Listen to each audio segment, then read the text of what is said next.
to 4 outstanding members of our police department who will be sworn in tonight, taking the law enforcement oath of office. All 4 officers have varying degrees of rank within our department and a wide range of years of service. As you know, we have had more changes in our organization in the past 6 months than we have had in over a decade. Succession planning is key to the success of a law enforcement agency, and the Forest Lake Police Department is no different.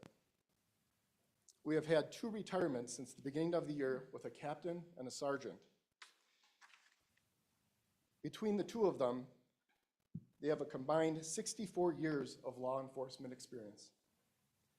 To fill those vacancies, we have appointed a new captain, promoted 2 new sergeants, and have hired a new police officer in the past 3 months. The Law Enforcement Oath of Honor is a solemn pledge that a law enforcement officer, the Law Enforcement Oath of Office is a solemn pledge that a law enforcement officer makes to uphold the Constitution, the laws, and the public trust. The badge that a police officer wears is a symbol of the power and responsibility of the officer. I will be introducing each officer separately in order for them to recite the oath of office independently and have an individual or individuals of their choice pin the badge onto their uniform. First, I would like to invite Captain Luke Hanegraaff to the front of the room with a family member.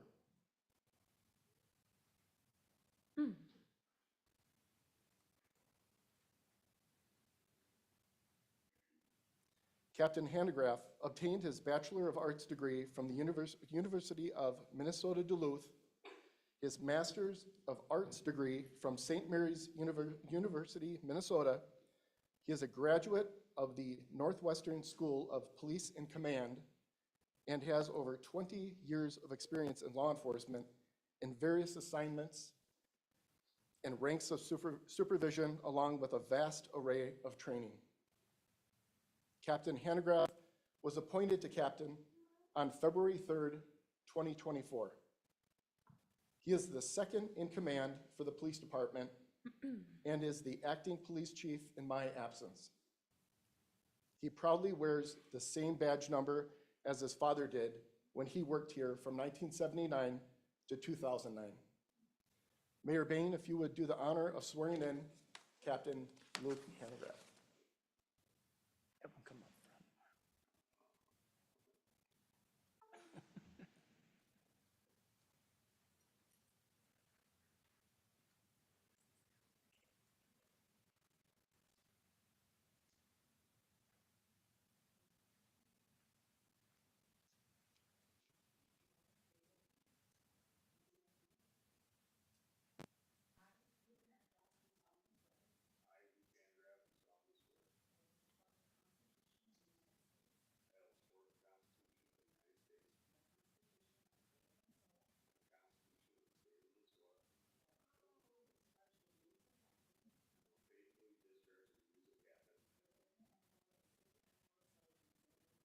Within the city limits of Forest Lake and state of Minnesota. Thank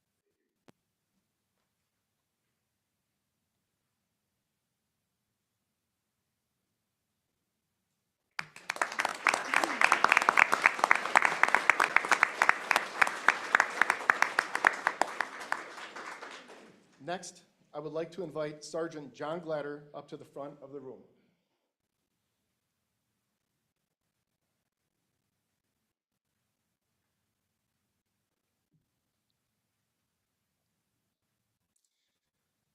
Sergeant Glatter has worked with the Forest Lake Police Department since 2005.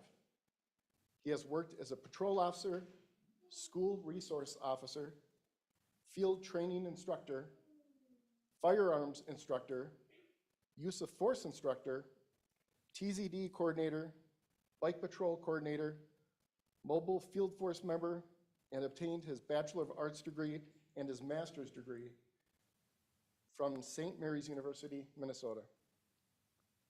Sergeant Glatter was promoted to sergeant on February 17th, 2024, and is currently assigned as Detective Sergeant within the Detective Division. Mayor Bain, if you would do the honor of swearing in Sergeant John Glatter.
Next, I would like to have Sergeant Nick Kent come up to the front of the room.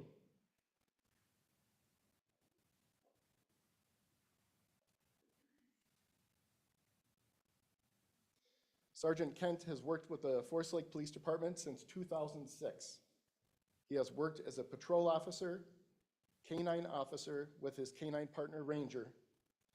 He was a narcotics detective, field training instructor, firearms instructor, and a use of force instructor. Sergeant Kent was promoted to sergeant on March 16th, 2024. He is currently assigned to the patrol division as a patrol sergeant. Mayor Bain.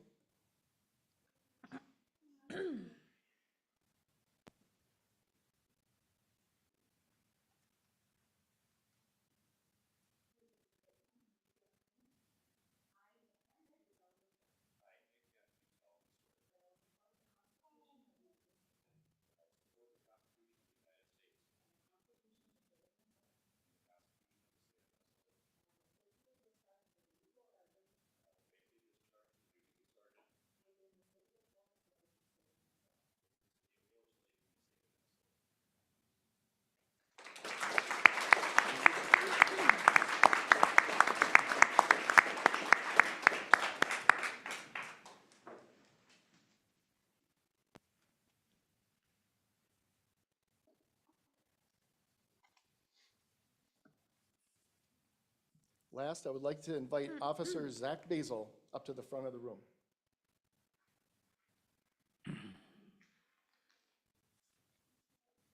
Officer Basil has over 6 years of experience as a sheriff's deputy with the Washington County Sheriff's Office and with the Chisago County Sheriff's Office.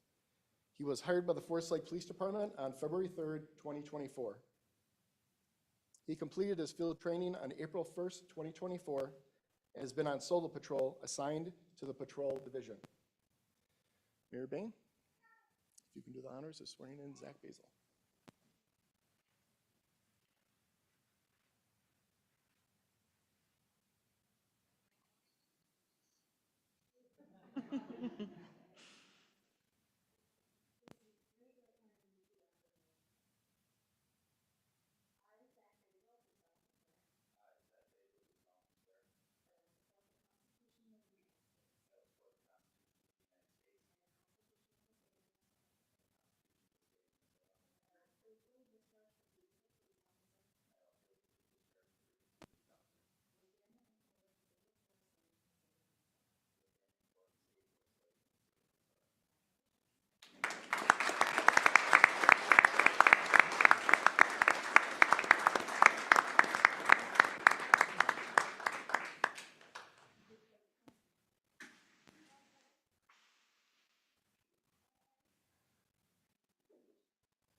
Everyone please welcome, or join me in welcoming Captain Hanegraaff, Captain Glatter, Captain Hanegraaff, Officer Glatter, jeez. Yeah, too many ranks going on here. There we go. Captain Hanegraaff, Sergeant Glatter, Sergeant Kent, and Officer Basil.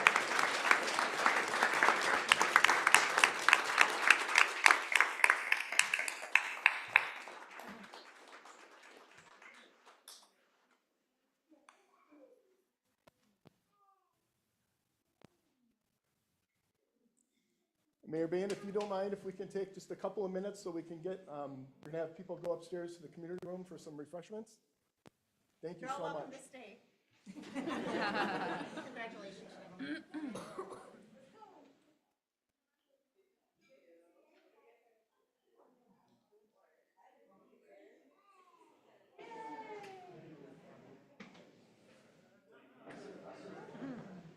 I could do that all night. It was fun. Yeah.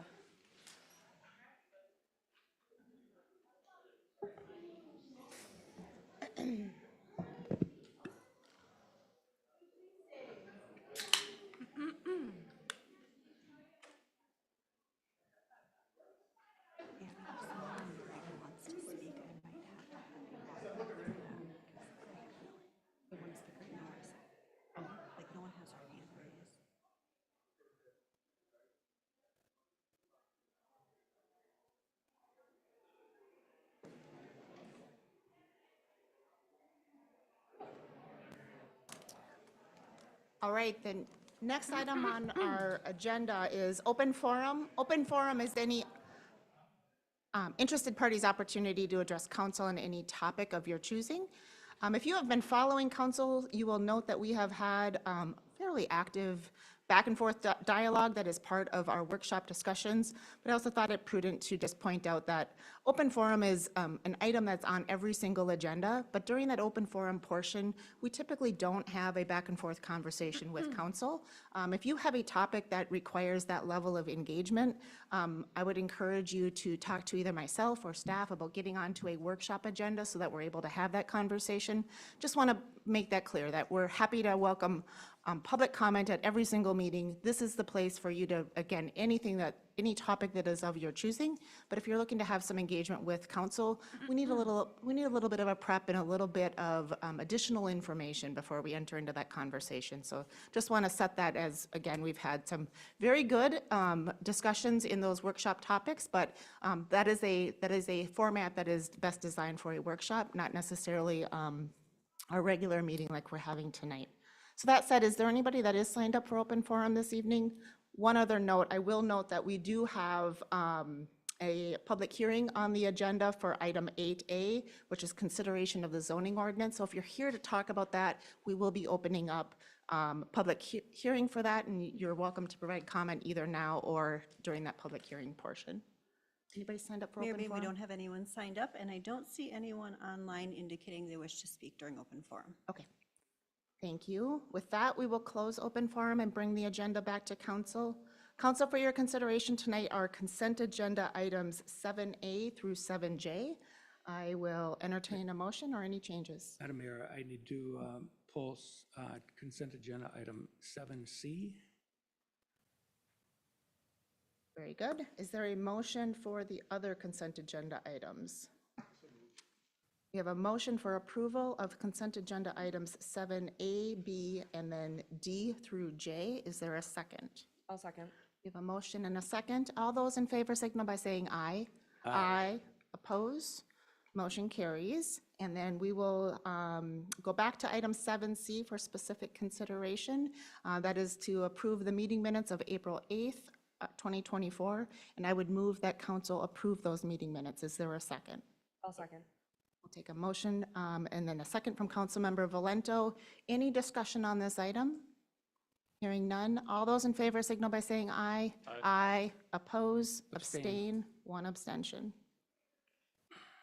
Okay, we will move into our regular agenda now, and first for consideration is agenda item 8A, which includes that public hearing for consideration of ordinance 736, an ordinance repealing and replacing Title 15 Land Usage, Chapter 153 Zoning Code, Resolution 4/22/2407 for summary publication. And Abby.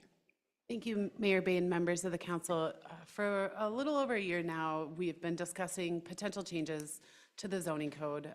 We've been communicating with you and the Planning Commission about the cumbersome nature of our zoning code.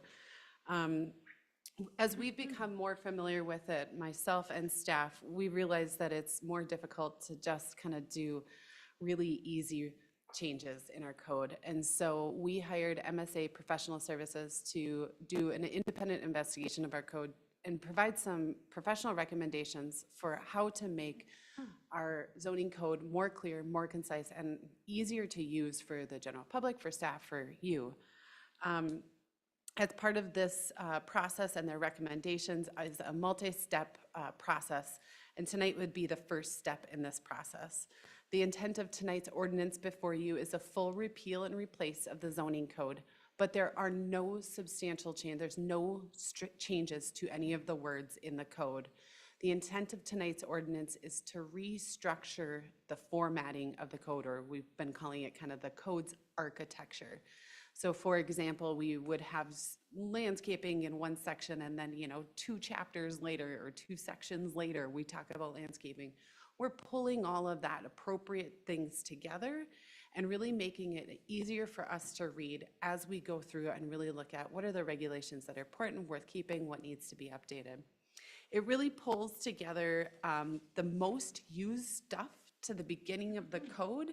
So you as an average homeowner, you might wonder, what's my zoning district? You figure out your zoning district, you open up the code, it's right there, whereas right now it's at the end. It reduces the number of sections from 18 to 6, really condensing it into like subsections. The Planning Commission did hold a hearing on this at their April 10th meeting. They do recommend approval of the ordinance amendment.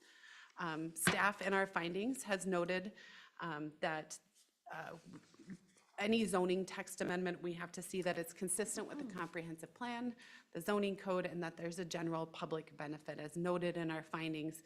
This ordinance really is designed to create a more workable document. It's really designed to make it free-flowing, a little more free-flowing and easier to understand and use. This is in the public's best interest. And given the fact that there's no textual changes tonight, staff would also recommend you move to approve both ordinance number 736, which actually amends the code, and then resolution 04242407, which is a summary publication. And tonight, Claire Stickler with MSA Professional Services is here to give you just a high-level presentation, just a brief idea of all of the findings they've had, kind of where we're going from here. So, Perfect.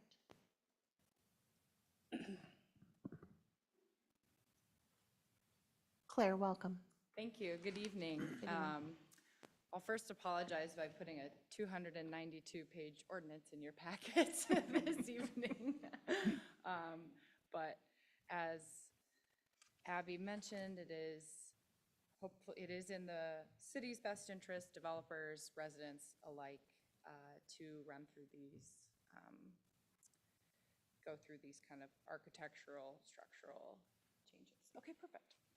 So as Abby said, my name is Claire Stickler. I'm a planner with MSA Professional Services. We started this process with Abby and Ken in November, and have been working through what the layout of your existing code is. As Abby mentioned, 18 subsections, we'll call it, within title, the articles, many of which can feasibly live in other sections, therefore preventing some of that jumping around that she said is occurring, making it really difficult for not even professional staff who have experience working and living in codes, but your everyday residents and developers that are interested in living here, building here.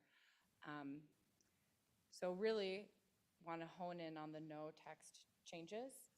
The biggest text changes actually is we're incorporating a use table, comprehensive use table that will have all of your zoning districts on the top and then all of the uses on the side with corresponding conditional use permits, COCs, not permitted. If it's blank, it's not permitted. And that was included in your packets this evening, and I can switch over to that briefly as well, just to kind of run through kind of how this was developed. This is a really, this will be condensed if needed to fit onto a page. It's 11 by 17 currently, but it is color-coded so that it associates with your zoning code colors as well. Again, for that ease of public use. Now, when this gets published, should the council adopt it this evening, the color likely won't be able to comprehend in American legal where you are hosting your code, but staff can have this on hand for residents, PDF versions, paper copies, et cetera. American Legal will have it more so out like this with, it can still be broken out in the general categories: industrial, waste management, utilities, transportation, with kind of the sliding bar on the side. So it won't show up like this on your online code. It'll have the scroll bar for residents. But with the amount of districts and uses that the city currently has in the code, it was a little bit tricky getting it condensed down into this format, but staff was comfortable with having the districts as the more abbreviated version rather than spelled out, mixed use residential 1, et cetera, so on and so forth. So this is the only text addition, but it's not adding. This is already in your code, written out word for word. We're just making a graphical, user-friendly document in addition to those written out in your district regulations. So this will kind of be first in the layout of the code, and then it'll go into the district regulations as currently listed. But really, the biggest changes are taking what your existing outline is, the 18 titles, we'll call them, sections, incorporating them into the 6 subsections. And the italicized subsections here were ones that were previously their own that can live and really fit better under the biggest change being general development regulations, as landscaping is our favorite option to use because I think it's referenced 3 to 4 different times in all of the different subsections. Off-street parking is a similar situation, and so is lighting, making those simple site development reviews much more difficult, and what really do you need to be doing on the property. So changing 18 to 6, as well as if there was 237 reserved sections in your code for future use. Now, amendments are inevitable, and it's important to keep that breakage in there. So this time we've incorporated about 6 to 8 per subsection for, some larger ones for your district regulations, your general development ones. You're seeing amendments occur more often, but your general provisions, unless there's a state law change or some sort of more substantive change, you're not probably going to have an amendment in addition to what's existing there. It's going to be striking out and replacing language likely.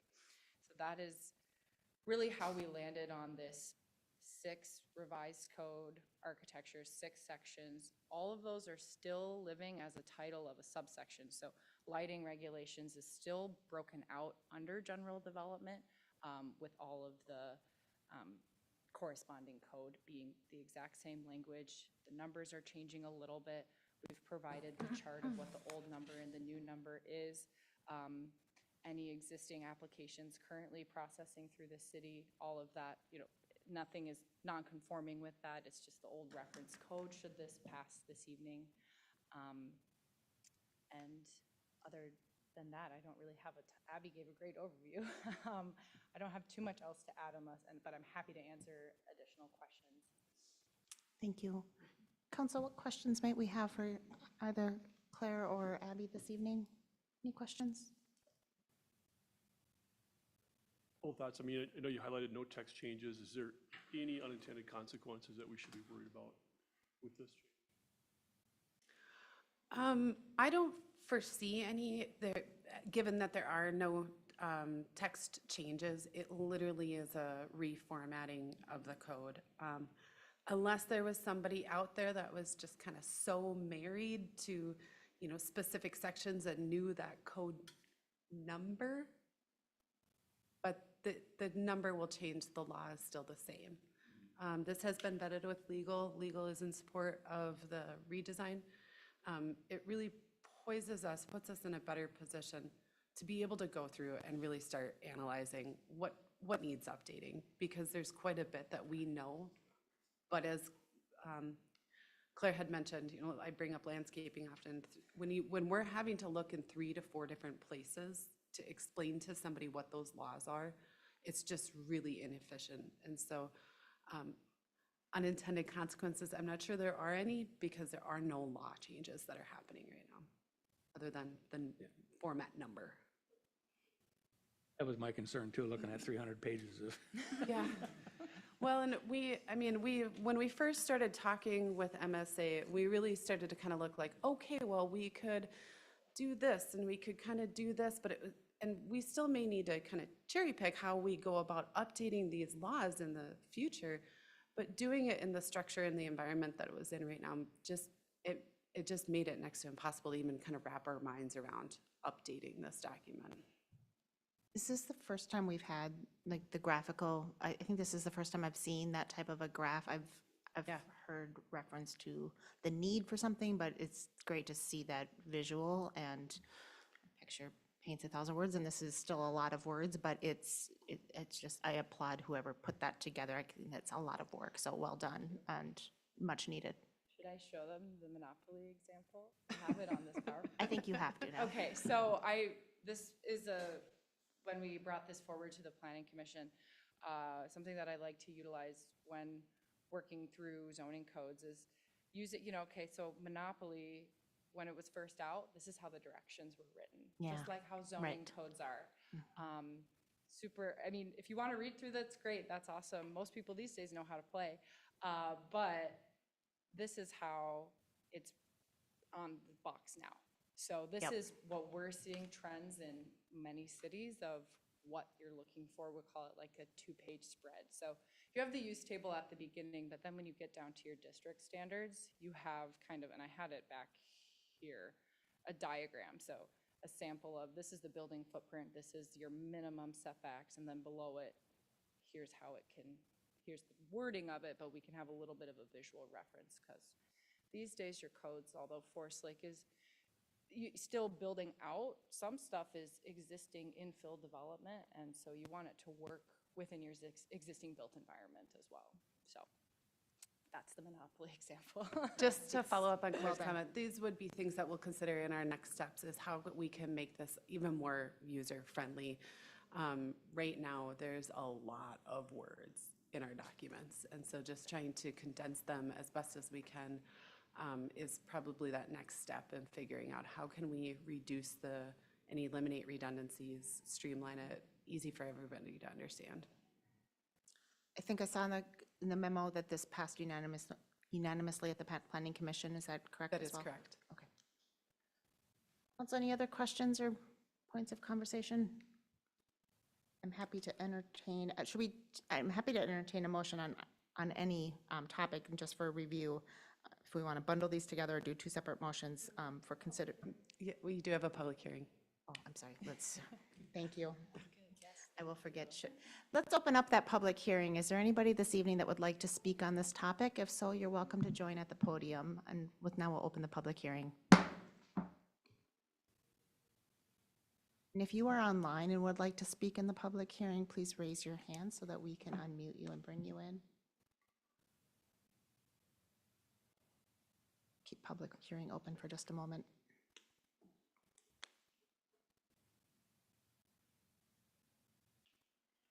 Anyone like to speak in the public hearing? And anyone online, Jolene? Nobody online? Not seeing anyone come forward, we will close the public hearing and bring back for council. And with that, council, for your consideration tonight are two items, ordinance 736 and resolution 422-2407. I'll make a motion that we adopt the ordinance 736, an ordinance replacing or repealing Title 15, land usage. There's a motion. Is there a second? I'll second. We have a motion and a second. Any discussion? Hearing none, all those in favor signal by saying aye. Aye. Oppose? And motion carries. And now, follow-up to this is Resolution 422-2407. I would move that council approve the resolution. Is there a second? Second. We'll take a second from Councilmember Erickson. Any further discussion? Hearing none, all those in favor signal by saying aye. Aye. Oppose? And motion carries. Okay, our next item this evening is item 8B. And Ryan, let me just get back to my agenda. 8B is consideration Eureka Avenue Improvement Project proposed layout. And Ryan, whenever you're ready.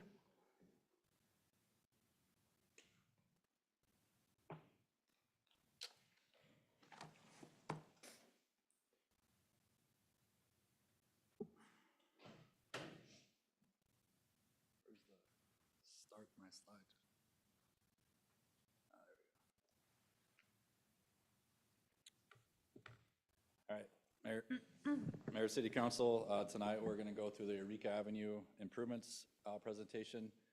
This is generally the same presentation that was given at the Public Open House Monday, with the exception we have added a slide to address one of the specific comments that we received in order for you guys to see. I know some of you guys were kind of listening in for a little bit, but you had some other meetings going on too. And tonight, really what we're looking for is the City Council to approve the general layout of the project, more else related to the construction limits. Everything within those limits could possibly change between now and when we actually work through the permitting with the DNR, but we can't change those construction limits. And I'll get into more depth on why we probably wouldn't want to do that anyways, even depending, we don't know exactly what's going to go in the middle of everything right now. So with this PowerPoint, we'll go over the existing conditions, project objectives, agency partners, the funding, the design process that has been completed to date, the proposed design, other design considerations taken into account moving forward, and the project timeline, and then wrap it up with any questions. The existing conditions out there, obviously we have a very restricted roadway, a lot of safety issues, poor pavements, pavements generally 22 to 24 feet in width, adjacent to the lake and many wetlands, a lot of right-of-way constraints, and we have DNR property within the roadway itself currently now. Very narrow parking areas, unsafe for pedestrians. We've heard a lot about the safety out there. A lot of existing shoreline fishing going on out there. And then from the Lake Association Watershed District, we've had a lot of conversations with lakeshore erosion. Project objectives that were established prior to kind of going into the grant bonding bill request. We wanted to reconstruct the degraded roadway, provide pedestrian facilities, improve safety, minimize environmental impacts, restore eroding shoreline, and maintain shore fishing access. Some of the project partners that have been involved in the project to date, with support from the City of Columbus. Rice Creek Watershed District has been very involved, Washington Conservation District, Minnesota Department of Natural Resources, the DNR, and Minnesota Department of Transportation. Funding for the project, the city received 4.5 million legislative earmark grants. That's administered by MnDOT State Aid and the state aid design standards that would be required within the project. To spend the funds, the grant deadline is December 31st, 2027.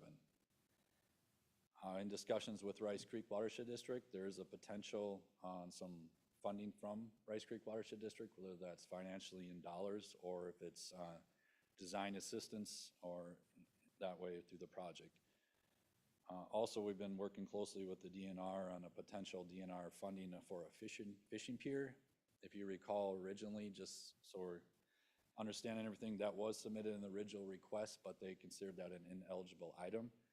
But another group within the DNR has identified this area as an area they would like to have these types of facilities, and it's one of their higher on their prioritized list. So we were working with them too, and where that could possibly be located.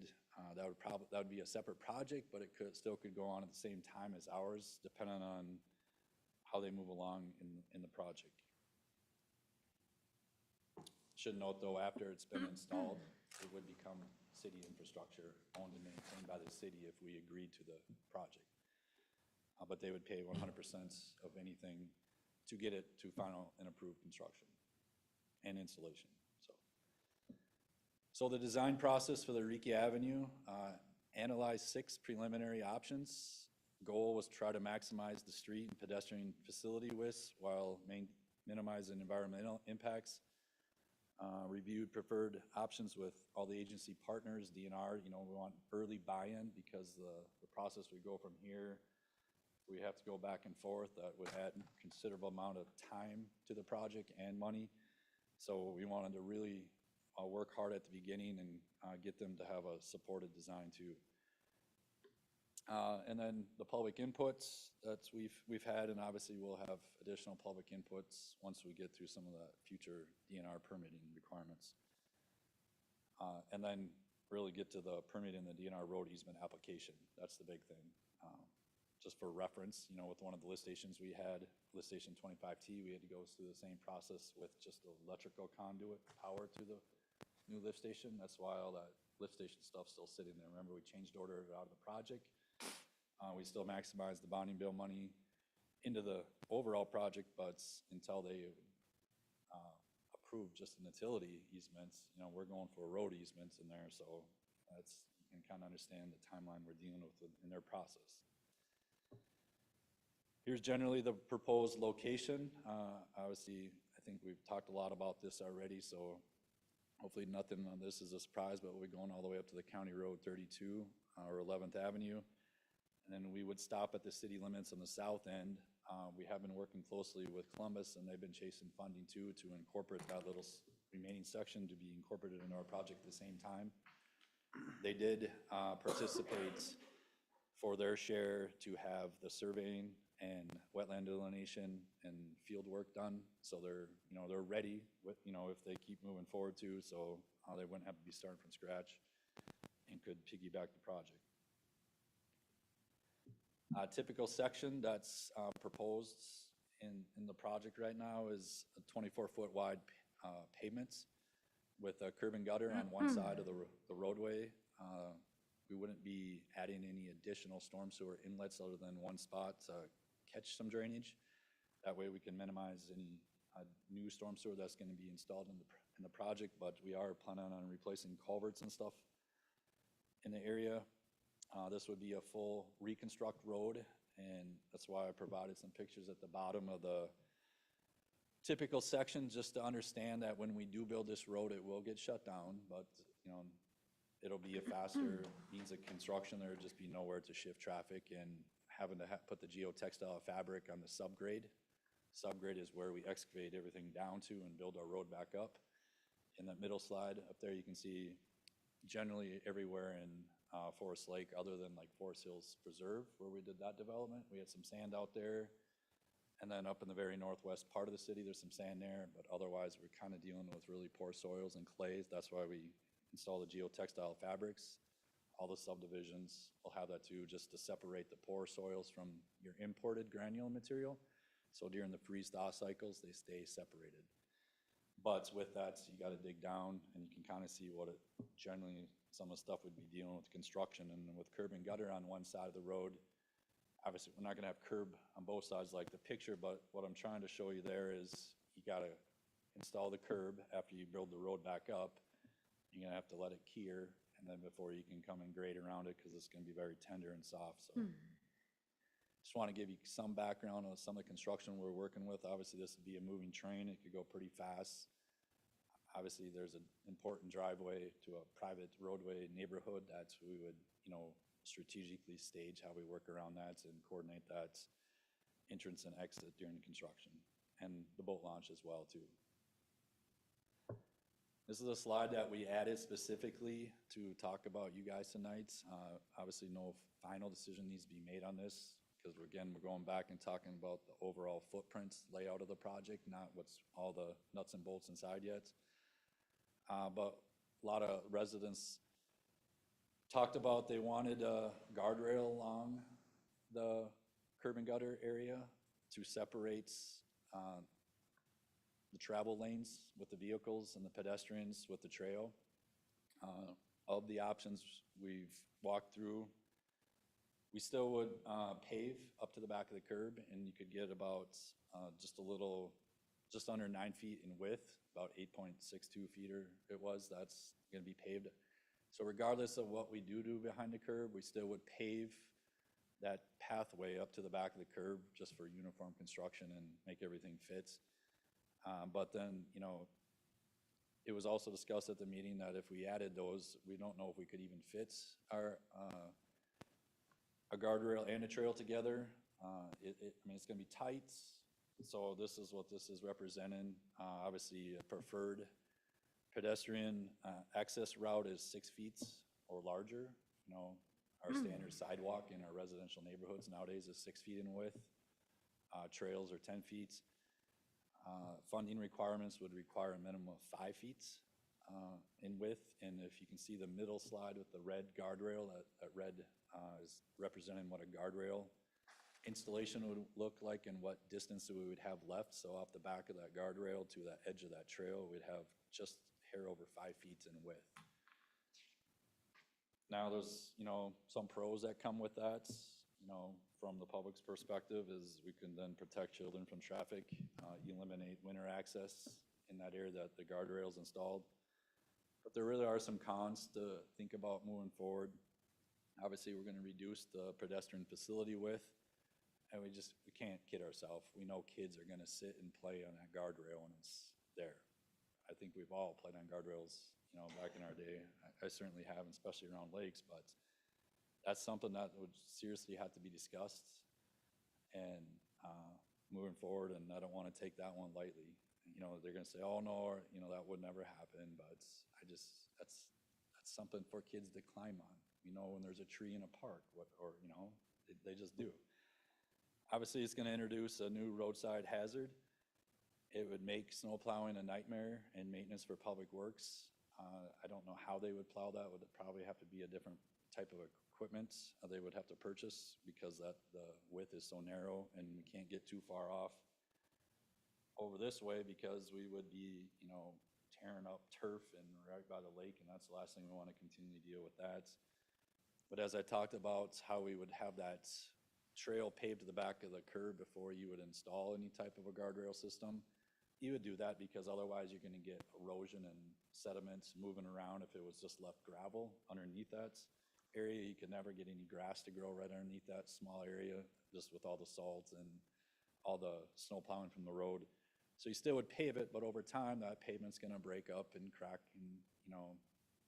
and then going to require hand patching to get that trail solid back underneath that guardrail. So that's something we can spend more time and give you some more examples of what something like that would look like in 2, 5, 10 years down the road, and what Public Works would have to deal on that side of thing. And then it is a increased cost. I mean, it's easily $100,000 for the steel guardrail. It would be more for a wire. We just did some quick distance estimates. It would have to have in treatments too on both ends. So a lot that just goes into it. So I just want to bring up some of those points now and early. Again, no decisions are being made on that or anything being finalized. This is hard to probably see in the PowerPoint, but this is one of the areas that is very tight, and what do you do with the alignment of the road and how we had to work through some of that. Obviously, you can't push it east because then you'd be building into the lake, and then there's a lot of wetlands on the west side of the road, and how we balance the alternative design that we have chosen to minimize those impacts as much as possible through this corridor. After completing the geotechnical work with Brown Intertech, the areas that we are pushing out and doing some of the widening because of the trail being added to the project, there's very poor soils, and we looked at a number of different ways to deal with those. Schedule-wise, cost-wise, the most economic is going to be surcharge in those areas. Basically, that means we're going to import material and let it sit in those areas of the yellow for a duration of time. 6 months to 8 months is about kind of the window we're looking at to to consolidate the soils in that area. Otherwise, if we tried chasing the material, you'd go really, really deep, but being next to a lake and wetlands, you're not going to have a lot of stability in what's still left out there, or now you got to bring in all this extra shoring. So the cost just kept going up and up, and then even the chance of losing the lake into a trench, right? So we didn't want to keep going down that when you get to a point it just doesn't make sense anymore. Looked at geofoam, other lightweight fills, but from a cost standpoint and schedule, surcharging is leading the way pretty easily. Other components in this project that are going to occur, a lot of you guys might not know, but on that north end, lift station 25T, that serves all the houses on the north side of Clear Lake. So basically all their sewer goes east to west to the lift station up by the north side of that DNR boat launch area. And then there's a forest main under Eureka, and then it cuts through the wetland area, and then comes back to that private road at Everton. is that Everton, Dave? So that's all being funded with the project and replaced. That's original force main, so that's a good component to get repaired with this project. It'll be all brand new pipe. And again, just to deal with the water table and chasing it in an open trench, that'll be directionally drilled. It'll be easy to drill that. It's a smaller pipe than your normal gravity main line going down the middle of a road. So that'll be easily to install directionally drilling that. And that machine on the bottom left is a typical machine that would do that. It's basically just push it, through underneath at the elevations that we need.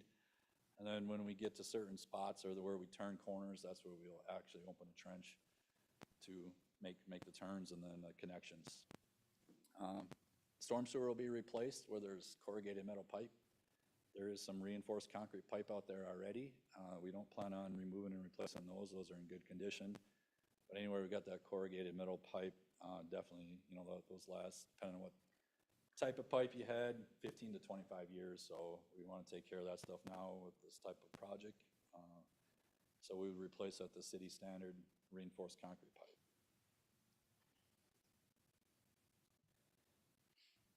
Another component that was important to the project early on was maintaining or identifying areas that we could provide on-street parking.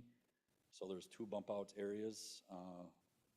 The bigger area is a little further on the south end that had, I believe it was 12 spots. And then on the north end, we got 4.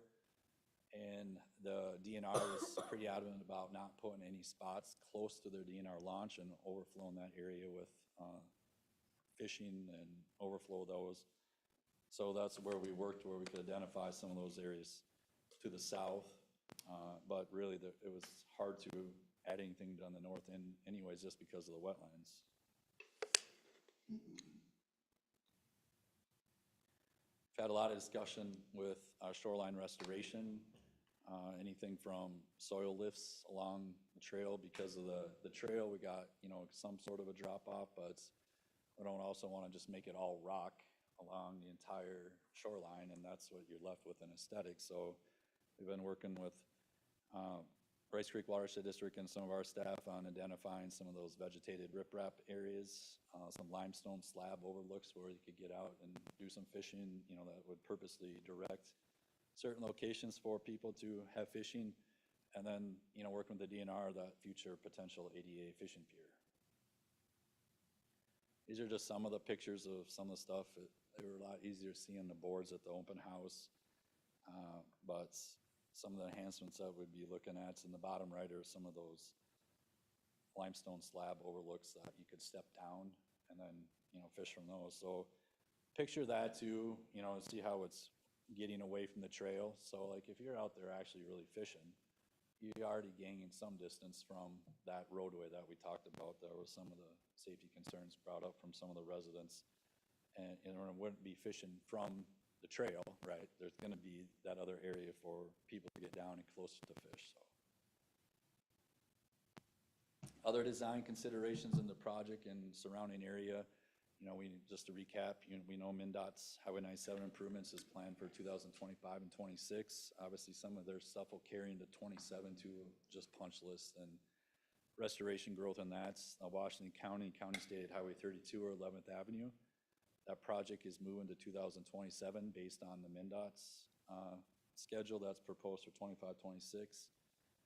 And then other construction staging detours. There's a lot of other stuff that's going on around here, and we'll hear a little more about Highway 8 tonight with a second presentation too. So other design considerations that might just be brought forward between now and actually you guys would approve plans. A long way away from that, but potential for prohibiting large truck traffic, posting as like a no truck routes. That will be some of the discussions we'll continue to pursue.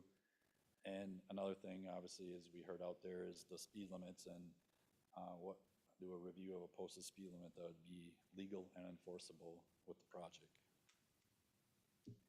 Project timeline, what we're looking at. If we're on board with tonight of what we heard and seen at the public open houses and everything that we worked through,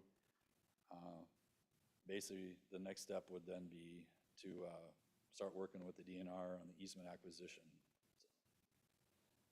With the schedule and the amenities that are the obstacles we have to work around, we are looking at a 26 construction at this point. So just because of the surcharge will start in 25. And then hopefully have everything done and punch lists approved in 27. Next step, as I talked about, tonight, approve the project layouts, begin the DNR road acquisition process, also begin permitting process, and start working towards the final design and then future public open houses, and then determine, the truck stuff and the speed limit that we previously talked about. Just kind of hit quickly on budget-wise, everything that we've now discovered within the project or heard, if we did put it on paper, worst case scenario, we're actually over the 4.5, just under 4.9 million. That's obviously including, the guardrail in there. It's including $200,000 for wetland replacements, which that's the wetland that we're impacting. It would equal 200,000 if we had to go purchase it today. We are hopeful that we are going to get fully funded through the road replacement program, but until we actually submit a real application in our project, we won't know. But we've had a lot of discussion and have worked through a lot of that, so hopefully that could come off, but that's something we won't know until you get in there and see what credits they got, right? This also does include a rectangular rapid flashing beacon crosswalk on the south end where the trail goes from Columbus's west side to the east side of the road. That's where you push the button, the yellow push buttons. That's a feature that's wanted in that project. That's estimated about $30,000. We got, with the power poles that are along the road, there's 2 that are impacted and would have to be moved and relocated. And if this was a traditional city right-of-way, they're there by franchise agreements and they would have to move upon our request as long as they would execute like a permit within a year or 2, but they're actually in their own easements area. So they kind of own that rights and we're asking them to do something within their rights, so that would be a responsibility of the project. And then some of the areas with the steepness coming off the edge of the trail, there's some retaining walls that are being proposed within the project, and then the surcharging estimates. Hopefully we're conservative on that, but until we get more information exactly from Braun Airtech on what that height of that material and duration of time, it's a little hard to estimate the final estimates on that. But if you were to take the wetland replacement and the guardrail project, or the items out of the project right now, our estimate would come down to 4.55. So we're right there, right, without a bid. So that's just stuff to think about where we stand today. You got your wish list or the things you've heard and you just threw it all right there. That's, so we know what we're going into, and we also know where we can get easily with a couple decisions. So with that, I'll just open up with any questions you might have. Thank you, Ryan. Council, open it up. Any questions you might have? Big project, and it needs to be done. That's about all we can say about it. I don't think anybody argues that one. No, Do we have any, do we have guardrails on any city streets now that we can kind of point to as successes or challenges? Are there any? I don't think so. This would be first. Yeah. We've got a couple wood split railing fences off the back of a trail because of that grant required it, but is it effective? No. I mean, you hit that, you're probably going over, especially us as adults, because it's gonna hit us right in the waist, right? It was definitely a loud voice in the neighborhood meeting. I wish I had the example in mind during that time to challenge on, you provide a structure for kids to play on, they will play on it. And I didn't think of it in the meeting, because I do think that is a strong consideration. And then just the plowing and the maintenance and all of the stuff that goes into that. When you did though incorporate into the plan some level of guardrail, can you point to length of section. I can't imagine it's the entire portion. We kind of just looked right in here where the pinch point between the lake, 1,000 feet in that area is what's 1,000 feet. we estimated, that would kind of cover that area, that concern. But the trail is proposed on the back of the curb the entire length too, right? So, I mean, we're not, that's not a decision that needs to be made tonight. We got time to have that, continue that conversation. Obviously, that you guys are aware of that point. Now's the time to see if, when you're driving around places and you see something like that, take a picture of it, right? I'm sure we could Google too and find a picture right now, but a real life situation would be good to see that.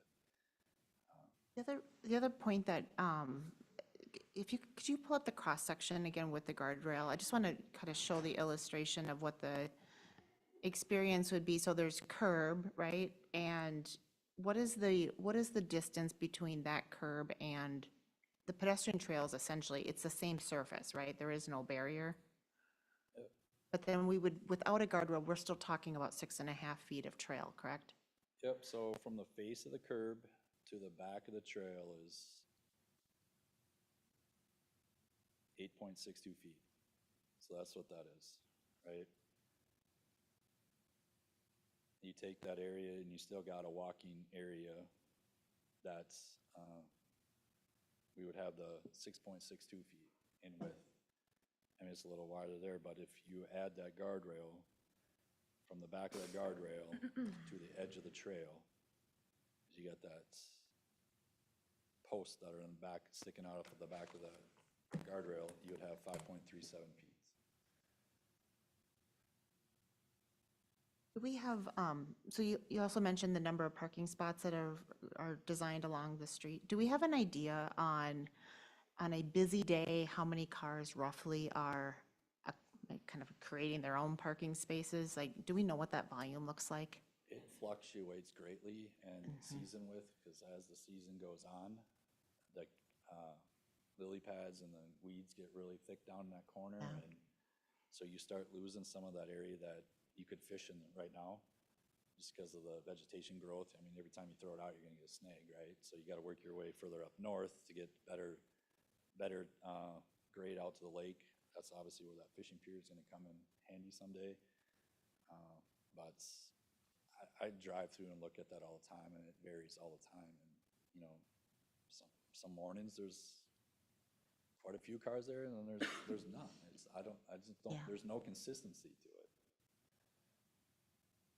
If it's a really nice night, no wind, I've seen them lined all the way. Yeah. I Right, mean, yeah. Yeah, they were shoulder to shoulder the other day, there when I drove by there. And then I suspect we're going to hear, again, a fair amount of advocating for guardrails, and I appreciate it comes from a really good place, but I'm nervous on the increase on cost, and also you now have something for cars to run into, and so I am challenged, and I think that's something we're gonna have to just think about is, we don't need to decide tonight, but how important is that? Well, And- some of the other design, the things we bring up, speed limits. Do we restrict certain types of vehicles? It's a public road. You guys have the ability to do some of that to a degree, but then it's gonna come down to enforcing, right? I mean, you can post all the signs you want, but if we don't have some extraordinary authority out there, that they're just gonna do what they would do. But when I thought about that specific slide, and, I know the kids will sit on the guardrail. I know they'll try to walk on the top of a guardrail. They'll try to, it's a balance beam, right? It's a toy. It's not catching fish for the day, and it's a very tight corridor. If we want that trail, we don't have much more wiggle room. There is no more wiggle room. And from where we started to get to, and I mean, this is, no way would they allow a city standard road to go through here. From a design standpoint, is there gonna be anything stopping people from parking on the west side of the road? there will be no parking allowed on the west side. There's no room. It'll be a 2-foot shoulder, and then it goes down to the wetland, down to the ditch. Because think about driving it now, and you can see where a lot of that drainage ditch is. The entire footprint of the project is getting pushed to the west because the trail is getting fit in there. We can't build into the lake. So, I appreciate the concern about the needing a guardrail. I also appreciate your team looking at that and coming back with some, pros and cons to that and hearing them out. I think if you do this, you can justify a lot of other places in the city that you might need a guardrail. So keep in the conversation, but that it seems to be a tough one to try to accommodate. One other piece of feedback I heard during that meeting that I was surprised at was the feedback on volume of large trucks. Do we have a substantiated sense on that? Is it enough of an issue that we should consider limiting large trucks, or is it a growing issue? Do we have a sense? I think that's not intended to be a truck thoroughfare, and so I think would make good sense, and if that adds to the safety, I just don't know how much of a problem it is. I would say it's a perception right now because I don't have the facts to say otherwise. Yeah. Obviously, we do traffic counts on that road through the state aid process. This is one of the roads that gets counted, but it doesn't distinguish between what type of vehicles are driving down it. We'd have to, spend some time out there and do a visual inspection of documentation right now of what's driving that. I think you could get a good baseline on a weekly basis. And identify what users, concrete trucks are probably using it. But then there's been some things that are changing favorably in our way, such as the Ford site development. That was a trucking operation before. A lot of semis coming in and out of that parking lots. Those have gone away, and now we've got a Ford dealership, right? So things have changed since we've even talked, since where we're standing tonight than they were 2 years ago, right? And if somebody had a perception that all these trucks were 2 years ago doing this, it certainly could be different just with some observation, watching the traffic during a week. Council, any other questions, comments? And just for clarification, suggested action tonight or requested action tonight is to approve the project layout? Is that? I would kind of just give a formal nod to move forward with the permitting with the DNR. I mean, just want to make it clear, we're not approving any construction plans or specifications tonight. We're basically giving that formal nod, approval to move forward. So if we are going to start moving forward with the DNR, and once we get everything submitted to them, we're in for a year-long process with them. If that footprint were to change or get bigger, that's where we'd have to start over. I'm open for a motion if anyone's ready. Well, if no one else is, I'm make a motion that we approve the Eureka Avenue Improvement Project proposed layout plan as presented by Ryan. The motion, is there a second? I'll second. We have a motion and a second. Any further discussion? Hearing none, all those in favor signal by saying aye. Aye. Oppose? And a motion carries. All right, moving on to our next item this evening is item 8C, which is consideration of resolution 422-2401, authorize execution of MnDOT grant agreements for airport improvement and specifically the hydraulic angle broom. And Dave, I think you're leading us through this.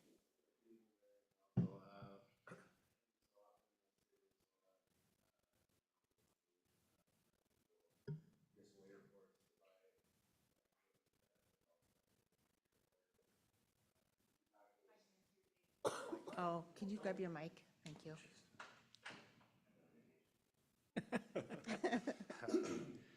In talking with staff, one of the biggest things that we're missing out there is something to be able to get the slush and like dusting the snow off. We can't use chemicals out there. So in talking to the staff, something like this would be very beneficial just to, when you get those light dustings of snow or when snow does melt off, that you're able to run up and down the runway. already own the loader, so what we'd be looking for is that you could unattach your plow and then attach onto that broom and be able to broom. With that grant, we applied for it and were awarded it. It's a 5-15 split, so the actual loader is approximately right around $20,000, and the city would end up paying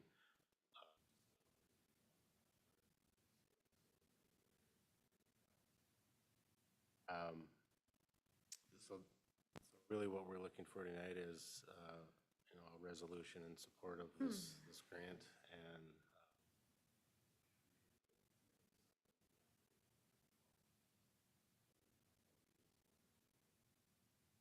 When? any other questions, if anybody has any, happy to answer them. Thank you, Dave. Council, what questions might we have? Where would we store this broom?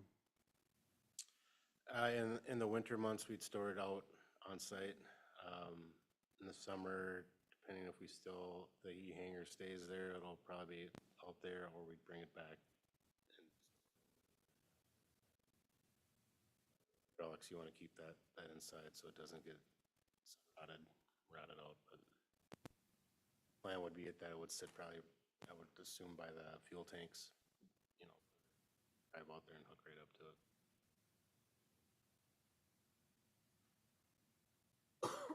And this was part of the capital equipment plan, is that right?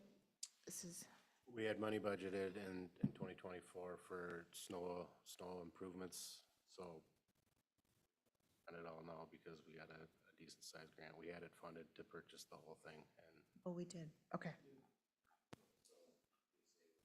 not spending that extra $19,000 or $16,000. Any other questions, comments? It looks like this is coming out of the capital equipment fund. Wouldn't it come out of the airport fund?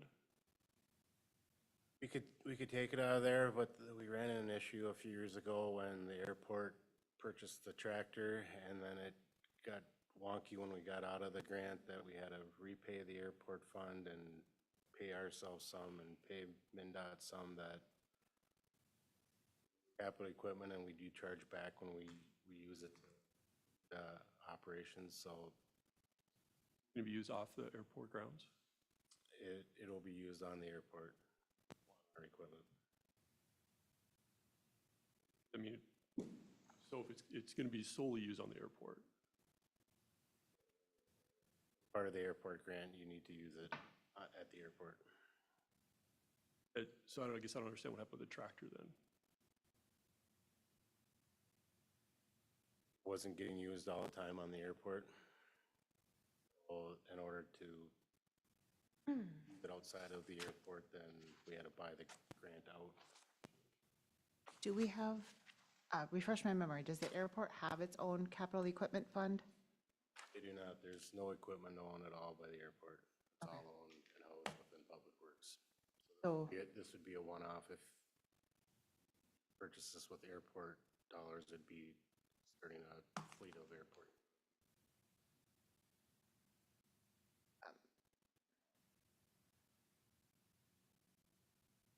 Sorry. Christina. But just looking at the grant language, and maybe we'll have to have legal step in on 2.3. I mean, I read it to say that it has to be used for public aeronautical purposes since we're getting the state grant, regardless of if we use capital improvement funds or airport funds, so I'm not sure if that was something different for the tractor. It was purchased out of that same grant. And so why wouldn't we use airport funds to do it if it can only be used at the airport? That's my question. I think that was the question, right? Right. And it sounds like just because we haven't budgeted for it. Following correctly? So we had it budgeted for in the general fund to purchase this equipment. Now we're receiving a grant. Salvage that money off. It'd still be used in the same spot that it was intended to be used. You can bring it to the airport commission and ask if they would like to spend the $20 to buy the angle broom. What's the planned, what's the useful life? Is it a 5-year equipment? I would say about 15 years. 15 years. I understand the point that's being made, that if it's specifically for airport, it should be airport fund. If our net cost is $3,000, I'm not sure it's worth the accounting gymnastics of 15 years of having it in a separate fund that, I appreciate the argument from a point, but I guess I'm comfortable with it coming from the general fund, given that it is $3,000 spread out over 15 years of use. I kind of use the de minimis rule, but I do think, in general, if we had to pay full fare, in my mind, it would be a slightly stronger argument that, yes, it should be, capital equipment at the airport fund, especially if it's specifically used. This one, I'm not gonna have any heartburn if it's general fund again, just given the dollar amount and spread over 15 years. I guess I know, we've talked about it in the past, that, we've done joint workshops with EDA, we're talking about doing joint workshops with the parks, just to all get on the same page. I guess I just re-advocate for that same thing with the airport commission, so whether it's a $3,000 spend or $30,000 spend, it sounds like, 24,000 it was budgeted in the general fund, and it just would be nice to kind of understand kind of the mechanics of all that. There. Go ahead. So Dave, when you say it gets billed back, like, is that a accounting, you talk about the accounting gymnastics or whatever the term was, but like, how does that then get billed back to the airport fund? We track staff time and equipment that gets used out at. Annually, we submit a reimbursement portion of what we spent out there, so all out there with a tandem plow truck and an operator that gets charged, or we go out there with a loader and a plow that gets charged back, or we're out in the summer with the groundmaster mower and 3 kids weed whipping. All gets tracked and then charged back. Maximum what they'll reimburse us, but it gets charged to the airport fund and then reimbursement from the state, so rather than their time being charged to the general fund, it's charged. Right. And so I guess if that's the case, I'm a little bit amenable to taking this out of the general fund if that actually is getting billed back. But to Councilman Erickson's point, I think a bigger conversation about all this needs to be had. And regardless if it's, 3,000 or 30,000, we need to be doing it the same way, I think. Fair. Any points of conversation? I'm open to a motion if anyone is ready. I would move that council approve resolution 422-2401, the airport grant for the broom. Is there a second? I'll second. I have a motion and a second. Any further discussion? Hearing none. All those in favor signal by saying aye. Aye. Oppose? And motion carries. Okay, our next item is lost on my electronic agenda. Sorry, guys. And then the size gets smaller and I can't see it. Okay, our next item is item 8D, and this is a two-part item. First is to rescind a resolution that we passed on March 25th, and then second is reconsideration of the airport lease rate adjustments. And Christina. Yeah, so Mayor and Council, at the March 25th meeting, Council voted unanimously to approve Resolution 03-25-2401 regarding the 2025 to 2026 airport lease rate adjustments. Since that time, Councilmember Huesnick has contacted me and let me know that he would like to see that resolution rescinded. And so that's the first part that we have before you tonight. If the motion to rescind is approved by a 2/3 majority of the council, then we can take that second part. And so maybe to make it easier, I'll just stop there and we'll take that first part about rescinding resolution 03-25-24-01. Very good. Is there a motion? Madam Mayor, I'd like to make a motion that we rescind resolution 03-25-24-01. Is there a second? I'll second. We have a motion and a second. Any discussion? Hearing none. All those in favor signal by saying aye. Aye. Oppose? Motion carries, and that brings us to our. So Mayor and second Council, now it's as if that resolution was never approved in March, and we can, I don't want to start back all over at the beginning, but I'm certainly willing to answer any questions. If you might remember from that meeting, we had quite a bit of discussion about how the city in the past has adjusted the airport ground lease rates for the last 2 times over the last 4 years. It has been using the last 12 months CPI change in order to make that adjustment. Prior to that, we got some information. It was an average of the previous 2 years. And in 2016, I think they went back and took the CPI all the way from 2008 up to 2016. So there have been a number of different ways that you can look at increasing the lease rates at the airport. Some of the leases, though not all of them, mention that it should be a reasonable rate and using the CPI, but it doesn't say, again, exactly how you need to use the CPI. So given that the vote was unanimous in March, what I included in your packet for Resolution 04-22-2405 is consistent with what the last 2 increases at the airport had been, which was related to the CPI increase for the last 12 months. Thank you, Christina. Any questions before we consider? We did have a fair amount of discussion on this in our last meeting, so if anyone's watching along and wants more information, I guess I would point back to that meeting conversation.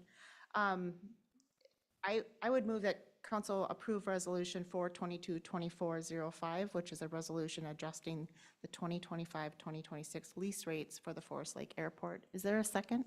I'll second. We have a motion and a second. Any discussion on this topic? Yes, I guess I have a couple comments. I think that, even during that meeting, there was a lot of angst, some angst from some of us.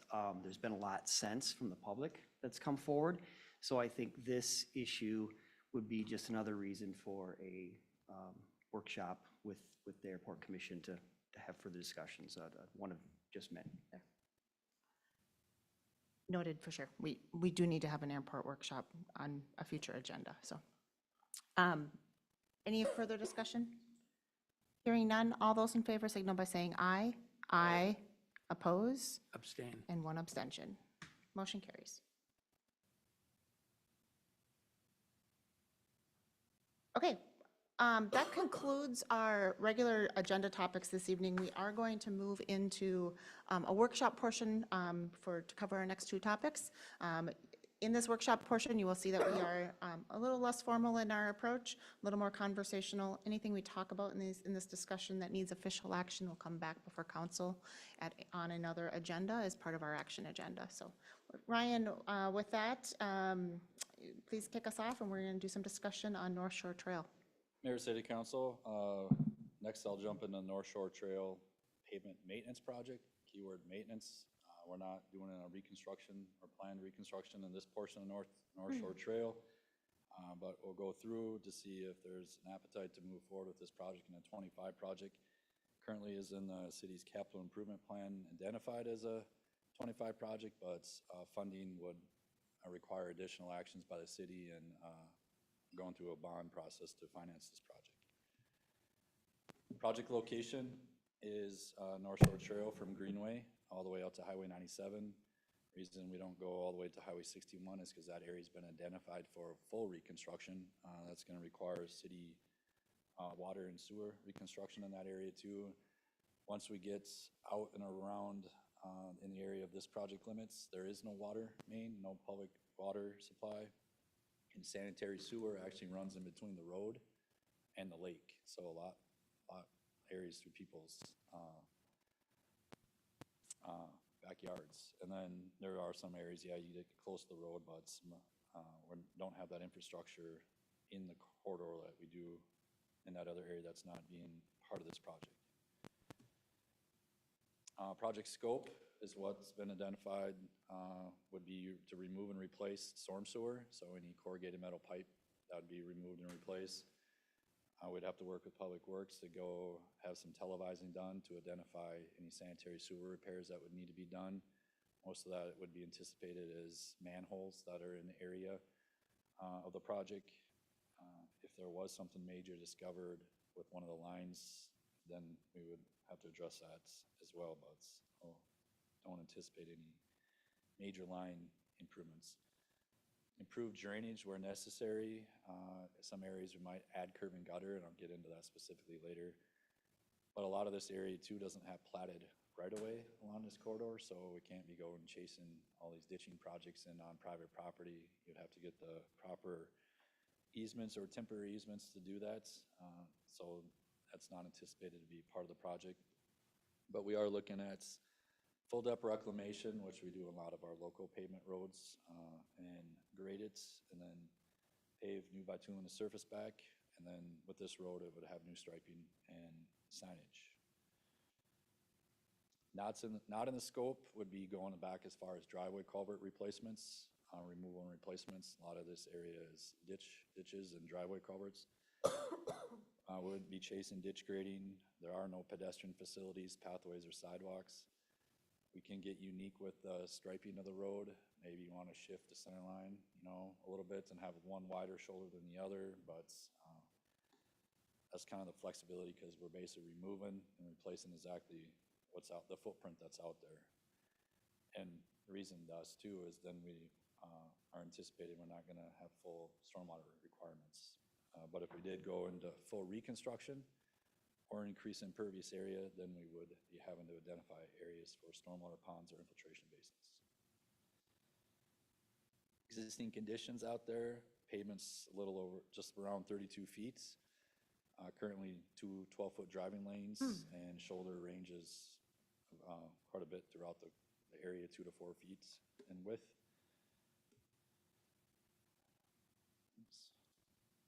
More pictures of some of the existing roadways. It's hard to really see the road conditions from the pictures. It's a lot. If you just drive it quickly, you can see a lot of those conditions and the pavement failure that's occurring in a lot of the areas out there. So these are some of the examples of where we might want to explore a little further if curb and gutter might need to be installed in some areas where you got a very steep slope and you got constant runoff down that slope and sediment being pushed out onto the shoulder, or area where it doesn't tie in very well to that area, that'd be an opportunity or an area to review further. Or then we got a lot of areas out here that the driveways slope down and the garages are lower than the road. So actually in the winter, we deal with some complaints. We're directing runoff towards those driveways in their garages, but that's just areas to explore further. We'd obviously work close with Public Works because we don't want to over-engineer this road. This is more of a maintenance road, and that's where we're already short on dollars, but having a better, smoother road, obviously I think you guys will receive less phone calls. It's easier for Public Works to plow in the winter too. It's very bumpy, a lot of not true crown to it. Their plow can't get down on that pavement and scrape that snow and ice off. But if it's smooth, that'll improve winter travelability as well. Here's just some examples of some CMP culverts. Obviously, you can probably see they've done some patching above it. It's probably rusted out, threw something on top of it for the meantime being in the patch in the road. We'd replace those again with the reinforced concrete pipe and then put aprons on them so they would have some better slope coming off on the ends there, which would be helpful if a vehicle ran off the road in that particular area. The slope would be not as steep, and then just better with erosion control. So the construction that would occur out there, this is also stuff that we do on the local roads when we talk about that full depth reclamation. There will be a machine that goes through and grinds it all up in place, and they'll come behind and pack it and water it just to keep it in place and moist. And then depending on what we need for grade, sometimes then they'll have to come and take that excess material out too. If the pavement's too thick, which we know in some spots we've found, because this used to be an old county road and it just would keep layering up. When blacktop was cheap back then, that was just the means and method on how you fix the road. You just kept adding to it, right? Now we got a lot of housing around that corridor, and you can't just keep doing that because now we got to blend in the driveways and other stuff like that too. So this, you might see a milling machine out there as well. The construction process, we'd remove and replace storm sewer, rehab sanitary manholes, reclaim the existing bituminous, If we had excess material, to remove that too. If we did identify through geotechnical work that there were some areas of very poor soils or very thin thicknesses in some spots, we would have to maybe move some of that reclaimed material from one spot to another to add some better thickness to that area. Pack that reclaim and then pave the new 2x2 lifts, and then complete restoration and place a gravel shoulder and signing and striping with the project. Construction traffic control, there definitely will be a need for road closures when we do the storm sewer crossing replacements. And we'd set up adequate detour and communication to address that. Daily road closures or flagging operations will also be utilized during the working hours to complete the street maintenance work. Items that would need to be explored further, geotechnical work. We could do soil borings, but on a distance of this grade, we probably would want to do the ground penetrating radar. Just drive a machine over it and it'll give you computerized stuff, but you'll do some verifications with some soil borings, dial it in a little more accurate. And then we would want to do structure assessments, go look and review at all the existing culverts, get accurate sizing on them, and then look at manholes, do any assessments on those. Any areas that are of concern that might need some engineering work done with the project, might have to complete some survey with those, and then work on what a phasing of the project would fit this particular neighborhood and communication-wise. So with the maintenance project, that total project length, it's estimated at $5.9 million until we do some of that work I just outlined on this previous slide. You don't really know exactly where you stand until you get that field work done, but that'd be done early in the project to identify where the city would have to go into that bond request. Project costs could go down or they could go up. Just depends on what you find out in the field in this old area, and until you go through all that stuff, we won't know. Some of the reasons we're talking about this now is you got the Highway 8 project coming, right? Currently, they're planning to let that project in 2025, which would mean 26, 27 construction, and that basically kind of cut off our access in this area, or we wouldn't want to shut down or have this significant of a project in the area at the same time as they are. So that would either keep it as it is planned for the capital improvement plan now in 25, or it would likely get pushed out to 28 or later. This is just a layout that is being proposed, part of the Highway 8 project. That's kind of more local to us. This is actually Greenway. You can see the dark, does my mouse show up? You see the dark black line running along the bottom? That's the border between Wyoming and Forest Lake. So a very small portion in Forest Lake, but you can see what's gonna being proposed from there all the way up to the Highway 8 corridor with the project. I do have an email saved that this is what's being proposed, and at this time, no local share cost is being asked of the city, and I said we support that. If things change, no, we don't. We can do that on our own and not do it with federal money, Because that project's gonna have obviously a lot of federal money in it. So that'll be done in 26 or 27 with the project, so that's why we're talking about some of this other stuff. And then, with some of the other projects going on in the area too, 25 fits well for the general area. Otherwise, 28 or later is really what probably that time frame to fit. So here's what a potential project could look like if the city council still wants to move forward with this project. For 25 construction, we would come back first meeting in May to authorize plans and specs, and then all that field work would get addressed. And then I assume, typically we don't do big public outreach on maintenance projects, but knowing the type of this road and the number of people that come to this road, that would be something that we would want to work closely on. How do we communicate that early? And they might know of some stuff that's, the city's not aware of out there just because of the stretch and distance and our limited visibility out there on a daily basis. And then follow it up with project that could be done in 25 out here. So with that, just any questions? If something you guys want to move forward with, you know, obviously May would be a critical month in the project. Thank you, Ryan. Council, let's open it up. Any questions, comments, thoughts based on Ryan's presentation? Yeah, I like it. I definitely think we should get the public input, bring them along, you know, to communicate why we're not doing a trail, but also to share that idea of offsetting the striping and create a walkable shoulder. I think that would go a long ways.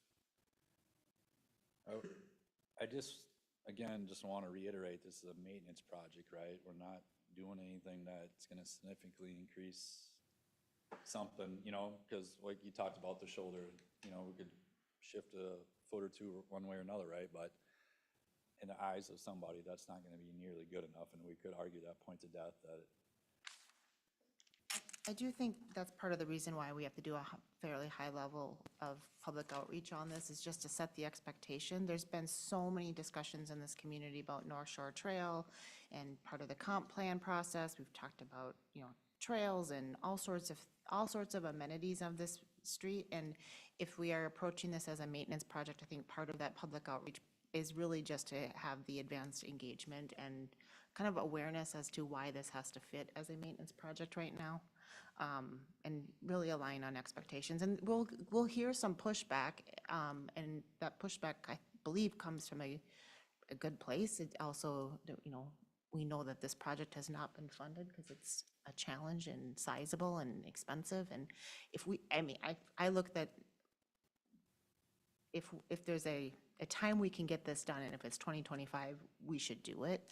And if that means that it has to be a maintenance-based project, then I think it's better than an answer we've had for North Shore Trail in a very, very long time. So, you know, we've all wrestled with how does this fit, and I think that's just part of the public engagement process, is telling the story of why and why not a trail and all of that stuff. I think people just need to hear it, so. So a trail, you know, would bring additional impervious area, and we know what that would trigger.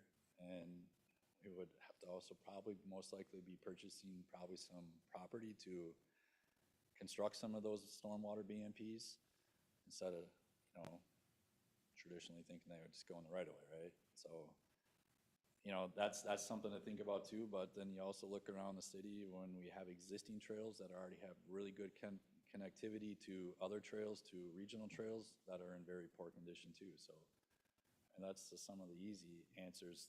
We can show some of those pictures, but we need to get the pavement addressed, because that's also creating a lot of other stuff and a lot of other maintenances going there versus somewhere else.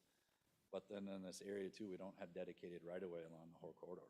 So that's a whole another process that's gonna have to be done, completed over time, unless that was the project you wanted to focus on the next 5 years. Then I would say, yep, let's go all in, and then, yeah, deal it. But we know the list of the other stuff in the capital improvement plan, that is not a reality, and we just have to be smart stewards of efficiency on, you know, your projects. And this is the best fit for this project for a very long time. You know, as some other development might happen out there in some of the areas that have potentially seen some concepts, and they start developing some spurs out to connect into, then some of that becomes more of a priority, right? Because right now, we're not really taking anybody to anywhere. You mentioned right away, and that was one of the questions on my list for this project. So because it's same footprint, we don't need to acquire any additional right-of-way? We don't need to do anything with right-of-way? What is the right-of-way impact to this project, Ryan? Eyes getting a little more focused. I'm going to just use the word prescriptive right-of-way. I just don't want to say anything that, well, I mean, yeah, so it's all prescriptive right-of-way where it doesn't truly exist as platted right-of-way. Through a lot of the home redevelopments along this corridor too, we've had requests and obtain, you know, easements that have helped some of those processes. So when you went from a traditional cabin that had property right to the center line of the road, we've then acquired some easements with those over time. I think that's still the process that's going forward on a lot of that stuff, but, you know, we were able to get a lot of the area by just doing that too in time. And more time will allow more of that to happen as well. Councilmember Brewer. Is there any I mean, timing here is crucial, obviously, but is there any opportunity to look at maybe a stretch of it? My understanding is the plan, long-term plan would be to go along there and then connect it from Greenway to 235th and then through the back way to some of those neighborhoods that are potentially going to be there and ones that are already there.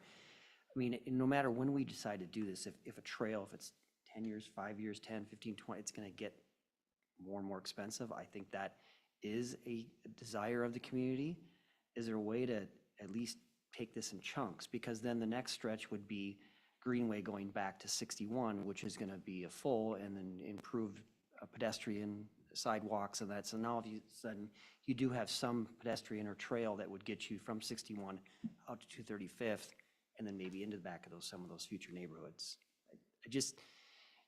We're looking at this now, and I know that is the desire for a lot of people, and is there an opportunity to get some options, if that even is an option?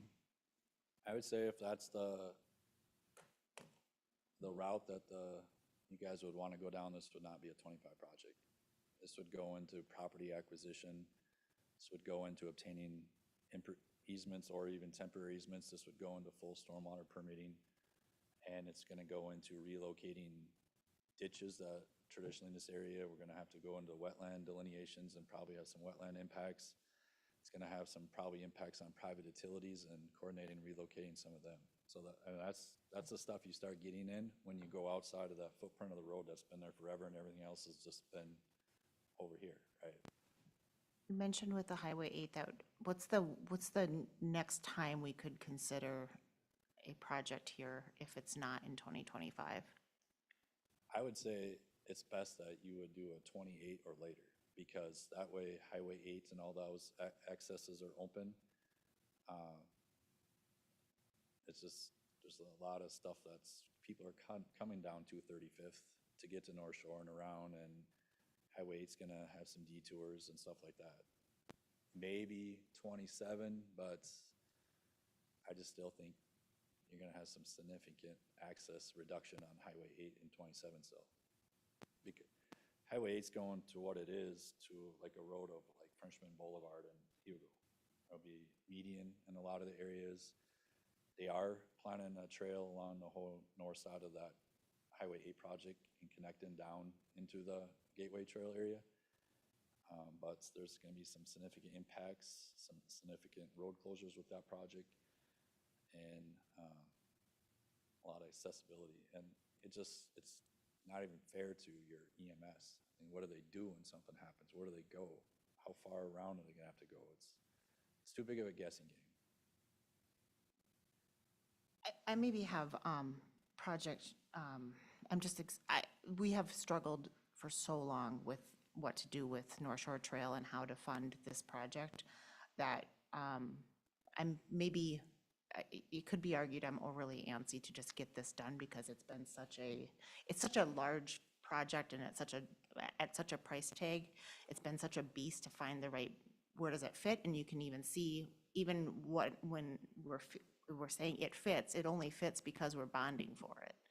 And so I appreciate the comments of Councilmember Roberts, and I agree that it'd be lovely to have that full picture, but we've been trying to paint that full picture for 20 years. And now we have at least a maintenance project that is near term, can get done before Highway 8. I would hate to lose that window if we don't have some solid plans on what a trail is going to take and all of those things. Because I agree, though it's a great amenity, I'm just very hesitant to hold this project for 3 years for something that we don't know what that size is going to be and if that's going to fit. And it's part of it is just the challenge from my perspective on just where we've been in getting this project done. 3 more winters of that not being done is just challenging, so. Yeah, yeah, learning that, you can't go that long. I mean, it's a mess, so. Hard. Forward and push that to a wider lane or just, allow some bike traffic or something. People might be okay with that, but. Well, and I think also, we have to approach it as we hear the feedback and we know the broader desire and just the frankness of not a, within the next 5 years alternative. And County so doesn't want it back? we keep asking. I mean, this is, let's go back to the history on this project. I think this needs to be part of the story on how we acquired this project, and we acquired this project without a long-term maintenance plan. And we just have to be frank about that, you know, how we acquired it, and we need to do something, so. The best option is unfortunately a ways away from a funding perspective, I fear, so. Unless residents, you know, tell us they want to fund that, and I just think we start looking at those price tags and we hear other priorities, and it's hard to think that that's gonna be palatable here in the next couple of years. Well, I don't want to move forward if we get there, because you know you're going to get there. They're going to want that, right? Of course, So of we're course. either kind of all in on a maintenance project, or we just put the brakes on. And Oh, I support it. so I just, you know, yeah, I would love to have a trail along there too and use it out. You know, it'd be a great area to go biking or walking, but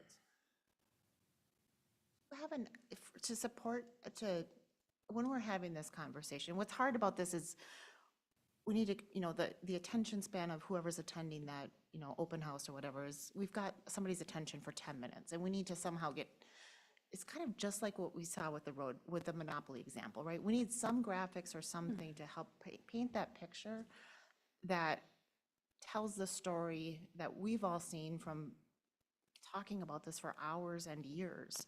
And, this kind of reminds me of Imperial Avenue back in 2005. Remember how the lower portion of the street got paved and the top didn't? And it was left gravel for a long time because they wanted all this and that in the project, but didn't want to deal with the cost, so that project portion sat where all the other people did. So, you know, if that's kind of where we're gonna go with an open feedback, and we want this, well, okay, then the project's now 235th to Highway 97, because that's the area where you're not talking the trail, right? You know, that's where I almost see a split happening already. American Council, can I just say, so, I mean, the city's gonna be spending almost $6 million. I think you wanna have some public patience. It doesn't necessarily mean to invite feedback, but I look at it more as a way for us to get information out to them. What is proposed to happen on the road? When is it proposed to happen? When will their traffic to their home be impacted, and things like that, more than maybe what you've done on some other projects where you're soliciting feedback. But Yep. I think it's really That important is- that we have that public process through this. We would definitely want a public open house to talk about the scope of the planned project, because if they show up there and just hammer it, we might just want to stop while we're still early enough in the project, and, you know, maybe it makes you reconsider, but what I envision is us having a public open house upstairs, and we would kind of do it like we did at the RICA, you know, have a bunch of layouts out, and, you know, some maybe boards of some of the stuff that would be included in the project, but then go through a PowerPoint, so that way they could all listen at once, and then we could break off and have questions again. Otherwise, if we just went into this and they just, you know, you talk to one person or two and others didn't get to talk, sat around the layouts, this way they're gonna hear everything, then we can go into questions after that. Christina's, pick up your comment here in just a minute, but to Christina's point, I think approaching that public feedback more around the logistics of the project, here's proposed timing, here's what it's going to mean for you, here's how we're planning in advance for public safety, we're doing this project before Highway 8 gets kicked off. If we make it as much about the logistics also and guide, yes, there's going to naturally be some design questions that come up. So I wouldn't advocate that we approach this as a blank sheet of paper, tell us what you want for North Shore Trail. It's more of within what we are able to do, kind of guide the discussion based on that. Christine, I think you were going to Mayor, add Council, I something. just wanted to add too, so I think it's been, my understanding, it's been quite a while since the city has bonded for a road project, and so Kevin and I had talked to Ellers about which process to use, and it would be the street reconstruction process.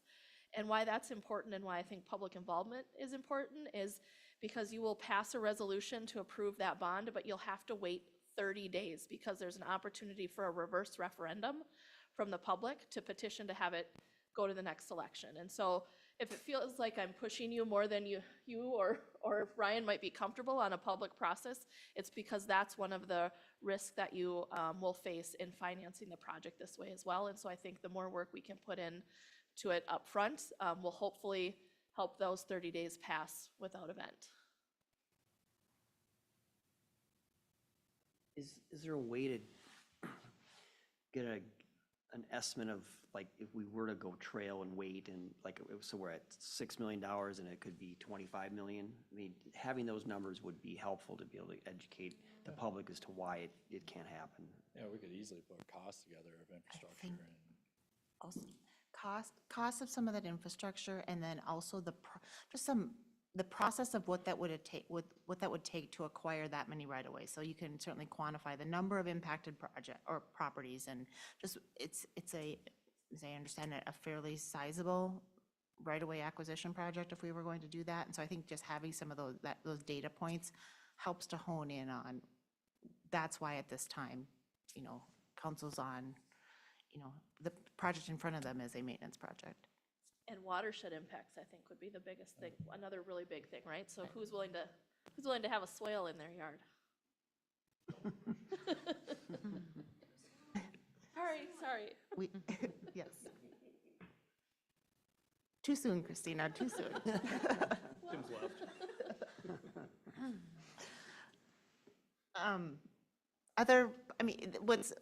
What's challenging about this is, again, it's size of project and it's the timing, and it's much like we were just talking about with Eureka. If we're going to do this, it's going to move fairly quickly, so council has to, it's kind of in all of our interests if we are, kind of voicing opinion now and expressing some level of support or concern if there's concern. So, other thoughts, feedback for that? I'm in support of it. I mean, of course, we'd have a deeper wish list, but, this is where we're at today. Yeah, I agree. I'm supportive. A trail would be nice. For me, it's like the number one thing when I hear people complain about North Shore Trail is, of course, they'd want pedestrian facilities and a trail and how lovely that would be. But I think at this point, this is the best that we can do. So, and I think all those comparisons would be super helpful for that open house. Ryan, you'd mentioned maybe just 235th to 97 and holding off on the section from Greenway to 235th. Does that make any sense? Is that, then you do again get people to 235th and that road is less traveled, not much shoulder, but then you can also get out to the other end of the lake, basically. Just makes it more bikeable or whatever the term you want to use, or just pedestrian friendly. Dave, correct me if I'm wrong, but I think your worst of your pavements are all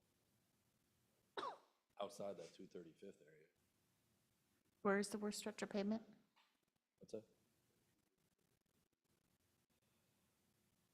Yeah, 235th is, I think, 2014 plus then some crack fill and other stuff, but is the mouse showing up? No. So, see the 90-degree curve? You go south, and that's, right in that area, south and out to 97, those are your worst pavements. So 235th to Greenway, I think that's not the worst, but I know you get a lot of calls on it, but for sure that 90-degree area and then out to the south is where your worst pavements are.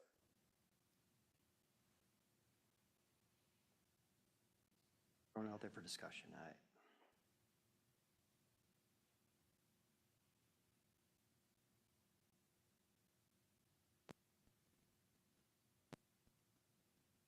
Other points of feedback? I think another reason, yeah, it's a maintenance project, right? But it's why we wanted to bring this forward when, there was some push to, why are we doing this? Well, this is because, right? This is a long roadway it could have a lot of different types of improvements, but these are a lot of the constraints that come with some of those conversation points. So I think it's good that we're going through this process now, so we're not. Last thing we want to do is go try to get a project built or, improved, and then, we're arguing the whole time too, right? But there are a lot of maintenance stuff out here that's, Public Works could certainly spend their time and energy elsewhere.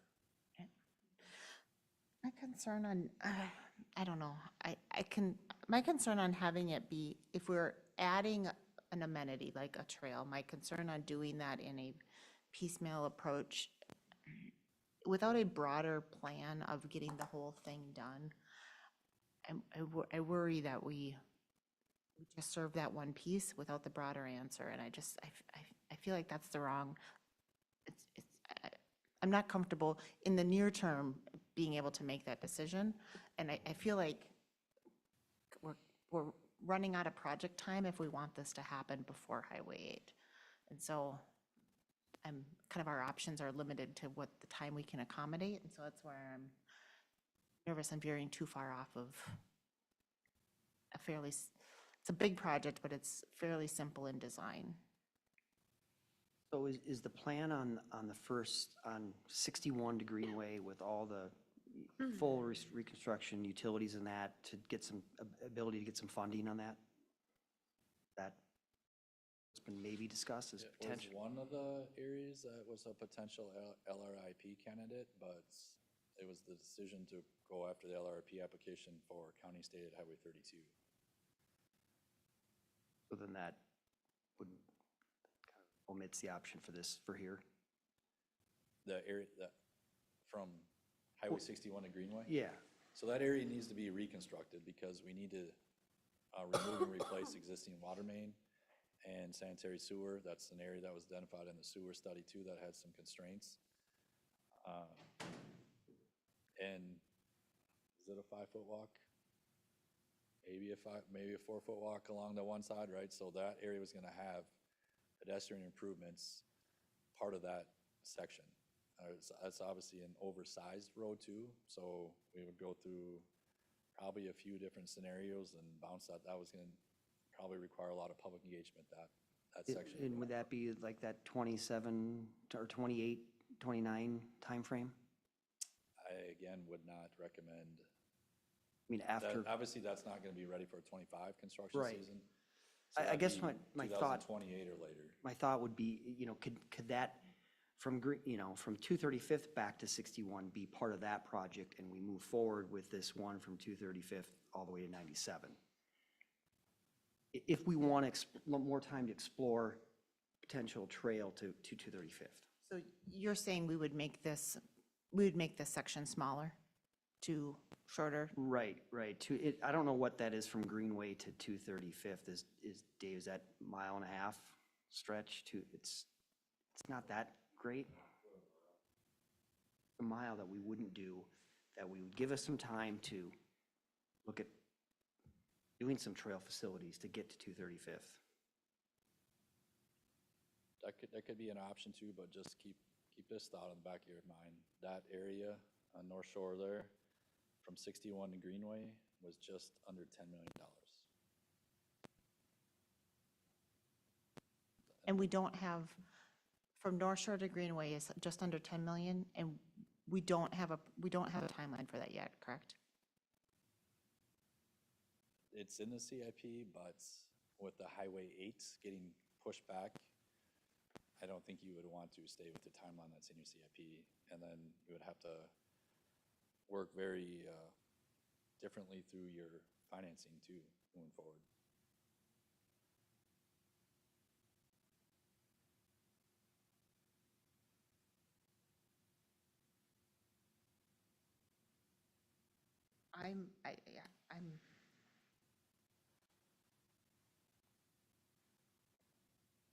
What's our,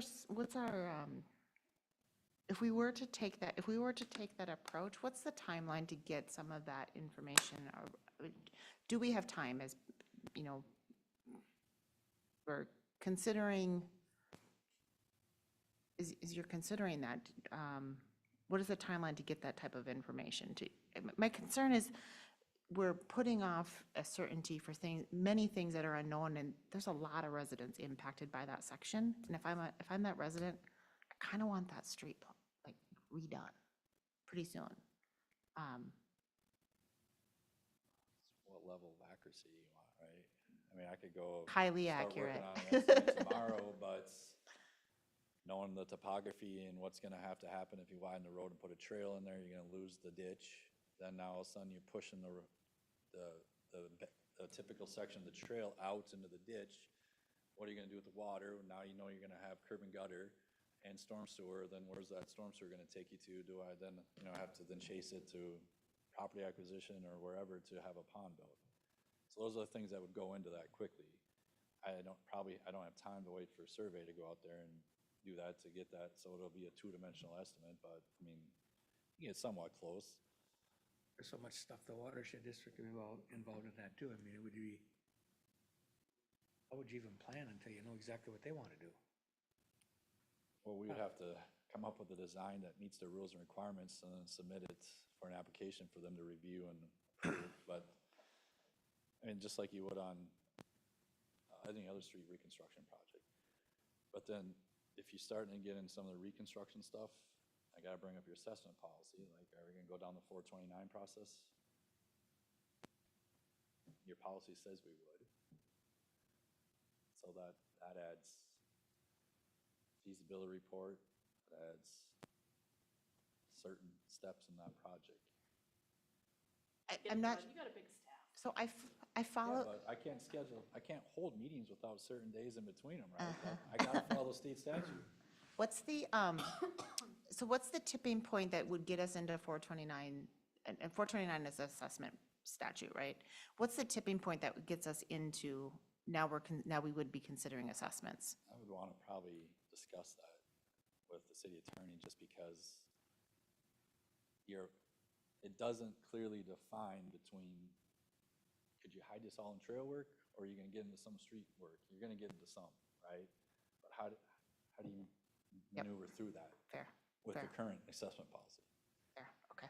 Because last thing we wanna do is get down and go through a, process, and then all of a sudden you get an appeal, and that could be very timely and costly.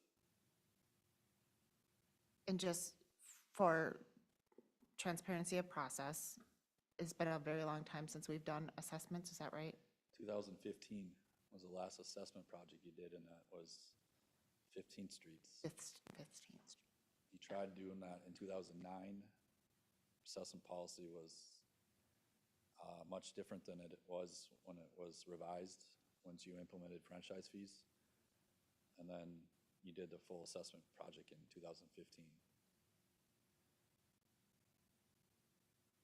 So I'm in full support of the whole project.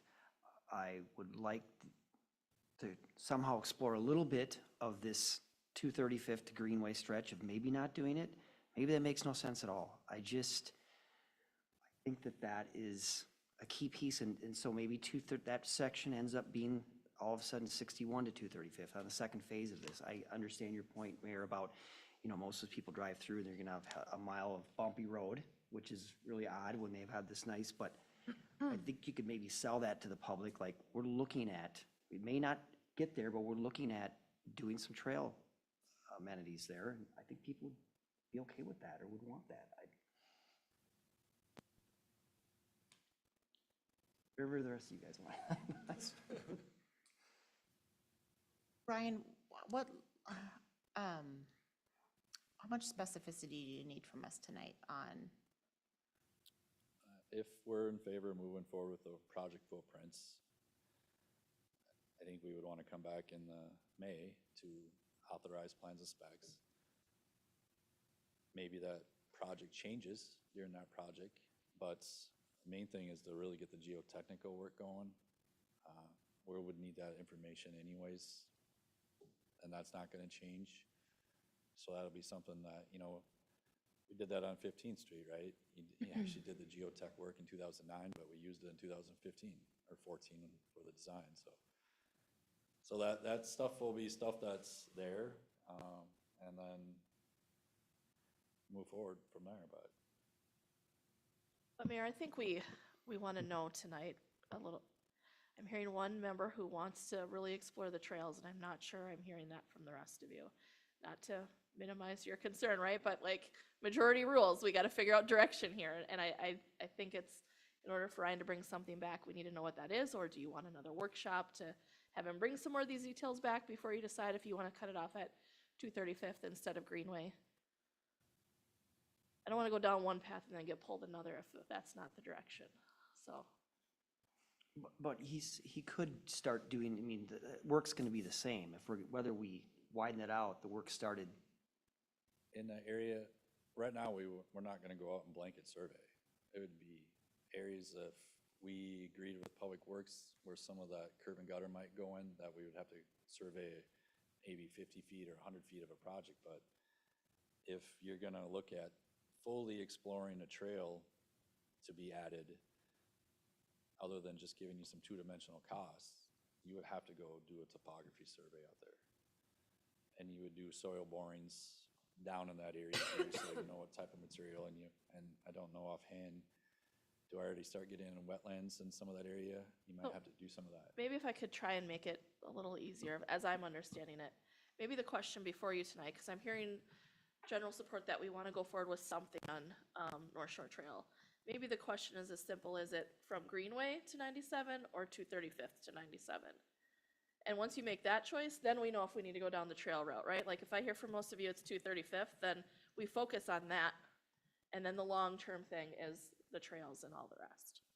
Is that kind of, am I tracking the conversation, you think? That's what I'm hearing, is maybe that's where the trail issue comes into play is. And so maybe we set the parameters of, if it's just a maintenance project, well, maybe, I think there's a part of it that's just a maintenance project, right? Councilmember Roberts, correct me if I'm wrong, if I'm misunderstanding you. There's part of it that's just a maintenance project, but maybe the difference is where that line is. That, Correct. It sounds right? that way. So I mean, Mayor, maybe if we can get some clarity on that, then at least we know we can move forward with the 235th to 97. The rest of that will take longer, or we go from Greenway to 97, is kind of what I think I'm hearing tonight as the two options. Other points of feedback on preference on footprint of the project? I mean, I can sure appreciate Councilmember Roberts' desire to get us begin to make headway on a trail system around the lake. My fear is that from Greenway to 235th is going to be such a heavy lift. It wouldn't get done for 10 years or 15 years. That's my concern. That's my concern as well. If we did the whole maintenance all the way to Greenway, to Greenway, we get 5-7 years out, and we're like, okay, we're redoing from 61. We want to explore putting in a trail system there. I mean, is it all sunk costs that we've done then, or is there any value that we're going to be able to hold on to if we were to continue a trail all the way to 235th? You would have to go through private property acquisition. Whole drainage system for the road would change if you're putting a trail there versus not a trail, right? So, I mean, I think that would be some costs. Sunk costs, and what makes me nervous about that is that has been part of the capstone factors that's really made this project so challenging is exactly that, it's the property acquisition, it's the drainage, it's all of those pieces. So it's kind of like the same culprits keep coming back on this project that make it challenging. And so if that's one of the things that would make that section challenging, I want us to make progress when we can make progress. And I feel like there's so many unknowns to make a larger project that I would argue strongly in favor of the biggest footprint that we can do. And if that is Greenway to 97, I think that's a monumental win from where we've been over the last, how many years? I mean, it's barely a held together roadway in some sections right now. And so All right, so what I'm hearing is a majority of the council is on board with Greenway to 97 as a maintenance project, and that's what Ryan should move forward with, developing plans and specs, the topography, public engagement, all of that stuff. Something done.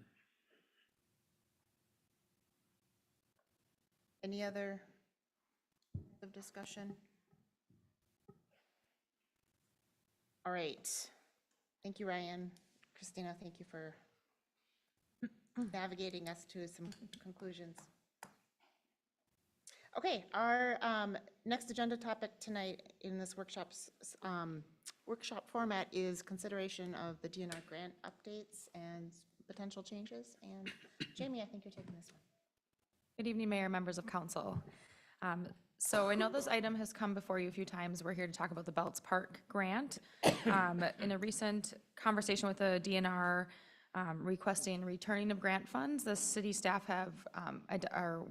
were informed of new information that we want to share with council tonight.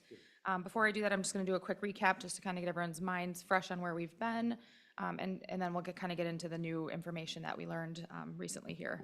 So just as a reminder, on November 27th, the city council meeting, you were presented with bid results for cost to construct a new pavilion and paved walkways throughout the park, in addition to an inclusive playground with poured-in-place surfacing. Those were the requirements per the grant that we submitted from the city for the DNR Outdoor Recreation Grant for Belts Park. There was a lot of a variance in the bid estimates for the pavilion, so that was listed as an alternative bid. And the pavilion bids came in at a range from $400,000 to $1.5 million. So that's just the pavilion estimate. So there's a lot of variance there on what was being bid. The base bids came in at a range of about $357,000 to $700,000. So that's just the paved pathways throughout the park without the pavilion. In addition, the inclusive playground and poured-in-place surfacing was brought forward to the city council at the May 27th meeting, estimated at $450,000. At that time, at that council meeting, given the total project costs, some timing constraints, and some implementation challenges, the council did decide to not accept the bids and not move forward with the purchase of the playground equipment at that time.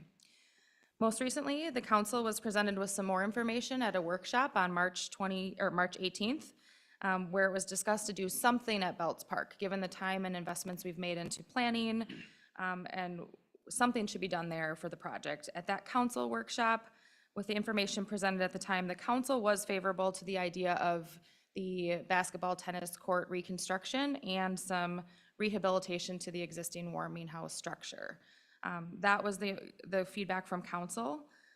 At the request of council, the staff, we spoke with the DNR to terminate the grant funds, and per the language in our contract, the city really doesn't have an option for us to terminate it.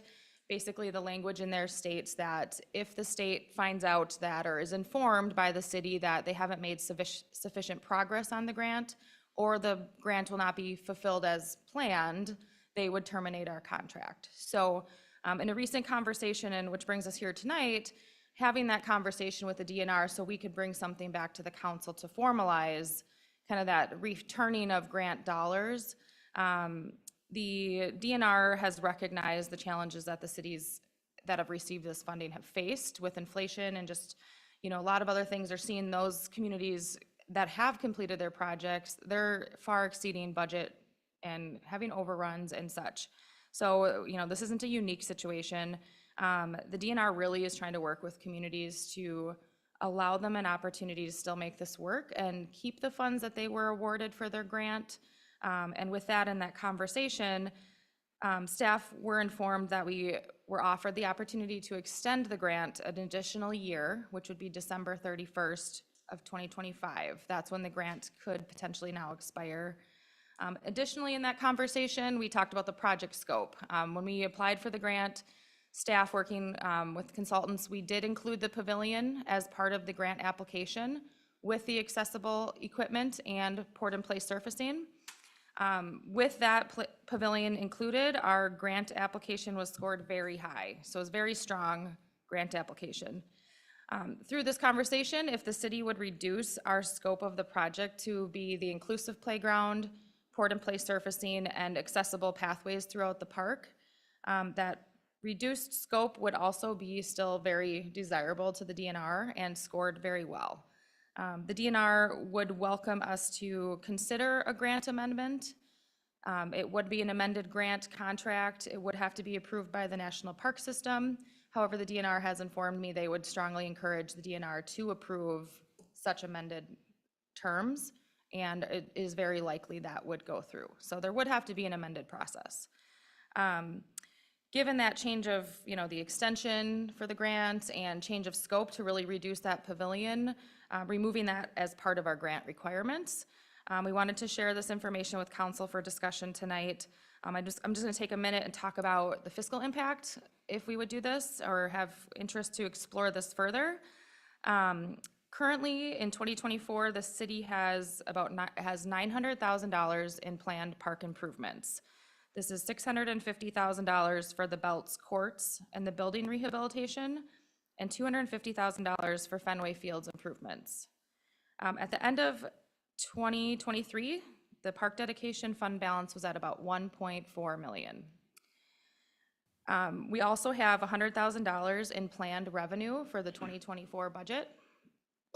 So that all being said, if the city would move forward and complete all of the planned projects for this year, which is again $900,000, it is likely that we would, be able to have the match for the playground project at Belts Park with the paved walkways.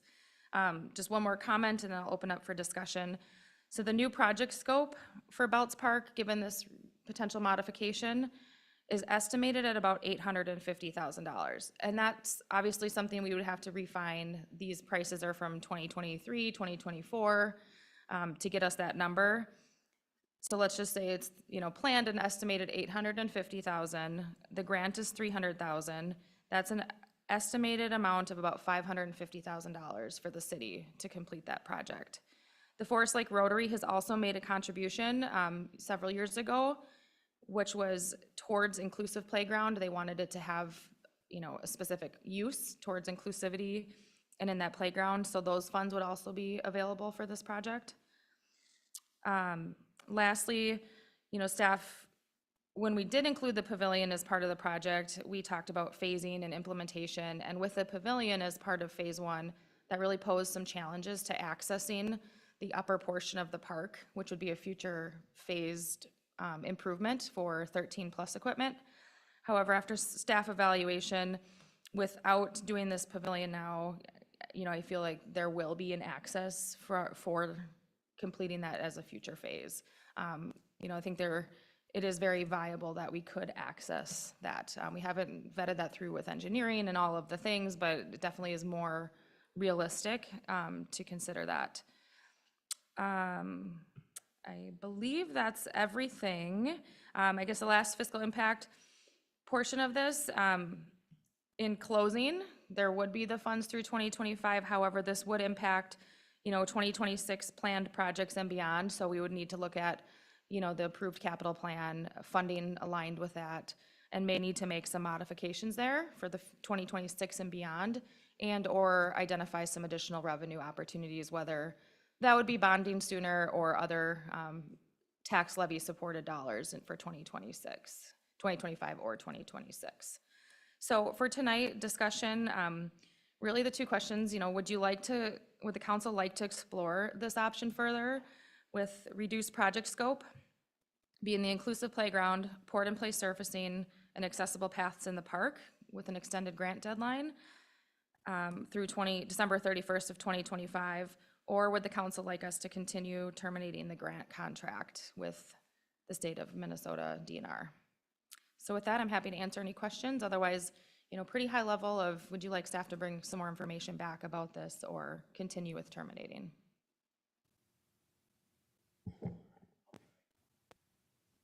Thank you, Jamie. And let's just open it up. Council, thoughts? Just an issue, one of the issues that's keeps coming up, do we have any agreement with St. Peter's yet as cross parking or an easement or Where does that stand? Yeah, we do not have an official agreement with them. Staff have had some more conversations internally to address the garbage can and the portable restrooms, some of those concerns. I have reached out last Tuesday, have not received a call back yet, but I have emailed and called to connect with them on establishing that formal agreement. And I think at this point with the playground equipment, that's obviously parking is a very important part of that. So continuing to work on that with St. Peter's. I think, we certainly can, we've revisited those conversations and hope to connect with them when they call back. Other questions, comments, thoughts? Jamie, I think this information I think this is rather new information, right? That we've It just is. recently had a conversation. It seems that if we have an opportunity for a change in timeline and a change in scope, we should do some further evaluation. I think what would be helpful to help that next conversation is, and I can appreciate why this wasn't here tonight, because tonight's question is, do you want us to continue with previous or do you want us to pivot? And I'd like to see us pivot and then come back with, again, what's happening when, and when we have that enough details on what those pivot points look like and what we're able to accommodate. I think I would really benefit from just the defining specifically what the revised scope is. I know you just got this information and don't necessarily have a full plan, but I think seeing that would be helpful to help kind of connect the dots between Councilmember Roberts' points. We've heard feedback on parking. We've heard some other, listed on the potential cons as, might potentially impact timing on pickleball court and tennis courts. And I think validating that and vetting that is, what are the conflict points, if there are any. I think it'd be helpful. But I'm very open to us. I think we should explore those options, especially since we've had the, Grace, has been able to, say, hey, we'd like to work with you, and I think we should take them on that. I think it'd be foolish at this point to just return and reverse course. Yeah, obviously, it sounds like there's no effort on our part to try to terminate this thing, so let's make sure we're not doing that. But I'm glad we reached out, and it's nice to hear that we're not the only community that had those overruns, and, we might still be in a place to benefit from that. I would definitely want to see a parking agreement in place before I commit to much else as far as expanding the playground. I think that's is a key. We've heard that from, Father himself, other community members. That's gotta happen. But I'm not opposed to, seeking an extension and exploring that possibility of doing something with it, because that is a significant investment in our community by the DNR. The Rotary's been waiting for us to take action on their gift, so it'd be nice to see what's possible. Refresh my memory, were we still able to move forward with the pickleball tennis court project this year? Would that still happen regardless of where we go? We're getting bids, right? I don't know, Dave, if you have an update on when we expect them back? Hopefully this week. Hopefully this week, yeah. And that was in the budget for 2024 at 650,000. So that would still be allocated for that. So I think my understanding is the 650 was for belts overall. Correct. I would be shocked if the courts come in at the full 650. Right. So I think there'd be some Right. advantage to waiting till that's done, and then we I know agree. really what the shortage is, unless Dave thinks differently, but I'd be shocked if courts cost that much. I think it's important to get that. Mhm. Everyone speak up. Wow. Well, the court reconstruction, the maintenance project planned at Fenway for pickleball courts, I think was significantly less. And I don't know if this is a different scope, 20,000 because but it was like crack filling or Yeah. something, but this would be redoing the courts. I did re-courts at 2 parks last year and it only cost about 400,000, so I would be shocked if it's 600 here. Maybe things have gone up that much in a year. so it sounds like we'll have that pricing, those estimates in for that project to see if it's going to be the full 650 or not. And then we can really put together a breakdown of what that could look like and the financial impact. Timing, parking agreement, again, is really important. And just wanted to see tonight if there's that desire to bring back more information or just continue with moving, going our ways and coming back at a different time. So I think Any other comments or questions? It's been a project of many pivots, and I think we need to pivot again. It has been. Information. It would be real nice to get the courts done this year, though. I mean, at least something to move forward on that part. Sounds like we would expect to bring those back to you next month at a meeting. Any other points of feedback on this? All right, very good. Jimmy, you have what you need from us? I do, thank you. Perfect. Let's move into staff updates, and Jolene. No updates from the clerk's department this evening, Mayor. Very good. Jamie. No other updates other than just the spring fling coming up on Saturday, April 27th. So from 1 to 4 here at the City Center, it's the same as last year. We'll be in the fire hall, weather permitting, out back as well. So hope you can stop by or help spread the word. Thank you. Abby. No significant updates, but I do want to thank you for passing the ordinance tonight, reformatting the zoning code. That is going to go a long way in us making some progress in improving our rules and regulations regarding land use. So thank you. Just some scheduling updates. So we are not having the airport commission meeting in May. We decided to push that back till June. I know we've had a really busy April, and I'm gonna miss not seeing you guys now till May 13th, I think, is our next meeting with the 5th Tuesday this month. So please feel free to stop by or whatever. Enjoy your evening. Yes, all right. Amanda. Yes, Your Honor. Two updates. First, just a quick note about cannabis. So the legislature this year is making a lot of modifications to the cannabis statute that was passed last year. Last count, they're at about 50, 55 pages of modifications.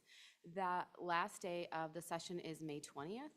So my plan right now is that probably at a work session or as a discussion item in June or July, I will go over, sort of like I did a year and a half ago, or a year ago, with here's what you need to know about the law itself, and then we will start to get into what recommendations we would have for, staff would have for various ordinances. Particularly, we would be looking at things around zoning and licensing.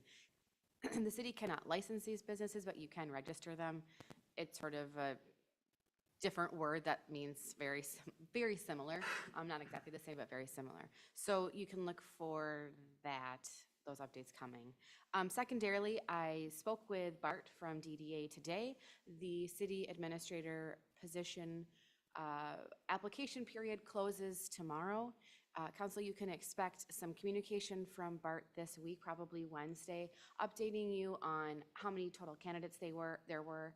Right now, we're at, I believe, 36 is what he said. He did mention to me that we have a tremendous amount of qualified candidates. So he will be going through all of the candidates and deselecting anybody who doesn't meet our minimum criteria. He wanted me to warn you that what that means is that your semifinalist group is going to be pretty large, because what he's seeing is, frankly, the vast majority of these candidates do meet your criteria. So he said, make sure you're blocking off some time that week in May, so the week before May 13th, to be watching the video interviews and sort of analyzing the various candidates. But there will be more coming this week on that as well. Questions too on either That topic. meeting on the 13th is a special meeting? The meeting on the 13th is a special meeting. It will be at 4 p.m. Correct. 4 to 5:30, because we have EDA at 5:30. Confirmed with Bart today that he does not think it will take more than an hour, but we're doing an hour and a half for a buffer. He will have instructions on sort of how he would like you to come prepared to that meeting, to make sure that we hit the ground running, to go from semifinalists to finalists. The point of that meeting is to select the finalists. Semifinalists are private. There's no public data around who those applicants are. Finalists will become public data. And do we announce finalists at the end of that meeting? Is that part of, no? No, we'll have, that they have to say that they want to be a finalist for us. Very good. And then there'll be like a day or two, whatever delay. Perfect. So Monday, May 13th, special meeting at 4 o'clock. Yes. 4 to 5:30. Excellent. Thank you. Unless, does that not work for anybody? Please speak now if that's the case. Problematic. Okay, Very perfect. good. Yep, so the May 13th. Excellent. Thank you. Dave? Just a couple updates. Compost site will be open this weekend. The contractor to get the utilities through the site over the weekend, and they're doing some restoration work today and tomorrow, and then Public Works will go on there to reset up the barriers and all that, so it will be open Saturday. Contractor is coming in on Wednesday night into Thursday morning to restripe Lakeside Park. Yellow curbs and all the white painting. All of our pavement markings around the city, the dash lines and stuff, are all in pretty good shape, so we're spending that money that we usually spend on painting parking lot, because it's getting to the point where you really can't even see. Well, as long as the weather holds, they get finicky about how cold it gets, so it may get pushed, but we'll be doing some message boards and talking with FLPD too, to out there. They plan on starting right around midnight, so about that, but hopefully that stays, and that'll all be painted for the Is that project only one overnight? And one overnight. They Okay. should be able to get it all done as long as all the cars are out of the way, and we got a dumpster down there. We got to get out of there by then too, but hours, they'll have a pretty big crew, so they'll probably have multiple people. Okay. Excellent. That's all I have. Dave, Ryan? No additional updates unless you have any questions. Thank you, Ryan. And Kevin? Mayor and City Council, this reminder at the May 20th workshop, we will be discussing budget priorities. So please, if you can, send those to myself ahead of time so I can compile that list so we have a good starting point for discussion. So I would request those by May 10th, which is a Friday before, so we can review those a little bit internally just to see where we want to go with those, so. Good. Thank you, Kevin. Bring it up to council for updates. Councilmember Roberts. Yeah, thanks. I attended the Forest Lake Association annual meeting that was at the Legion. It was very well attended. Great information. Since we are a partner there, I think that going forward, we should try to have some representation there. Councilman Erickson volunteered to say a few words and thanked everyone with the agreements we have with the other two entities. And so going forward, some kind of a formal presence there would be nice. Perfect. Councilmember Valento. Just attended the Cable Commission meeting last week. It was a typical meeting reviewing budgets. We were looking at Paul's current and future projects, which is always exciting to look at, and also discuss the future of the Cable Commission. And Councilmember Husnick. I have no updates tonight, thanks. Okay. And Councilmember Erickson? No additional updates besides the Lake Association meeting. Very good. Just a couple of quick updates. Many thanks to the Forest Lake Good Samaritans who spent some time over the weekend on, with many volunteers, dozens of volunteers doing park cleanup and just general public space cleanup around the city. They just always have a tremendous turnout, and especially on just a kind of a crummy weather day. And they made just a lot of great progress. So many thanks to Mike Kaiser and that entire group and all of the volunteers that made a difference in the park. And then again, just a big night tonight for the PD, and that's always great to see. So congratulations to Captain Honegraph, Sergeant Gladder, Sergeant Kent, and Officer Basil tonight. Always a great night, and thanks to Chief for the leadership in getting us to this point. So. That is the end of our planned agenda. I will entertain a motion to adjourn. So moved. We have a motion. Is there a second? Second. Motion and a second. All those in favor signal by saying aye. Aye. Oppose? And motion carries. Have you got a second? I do indeed.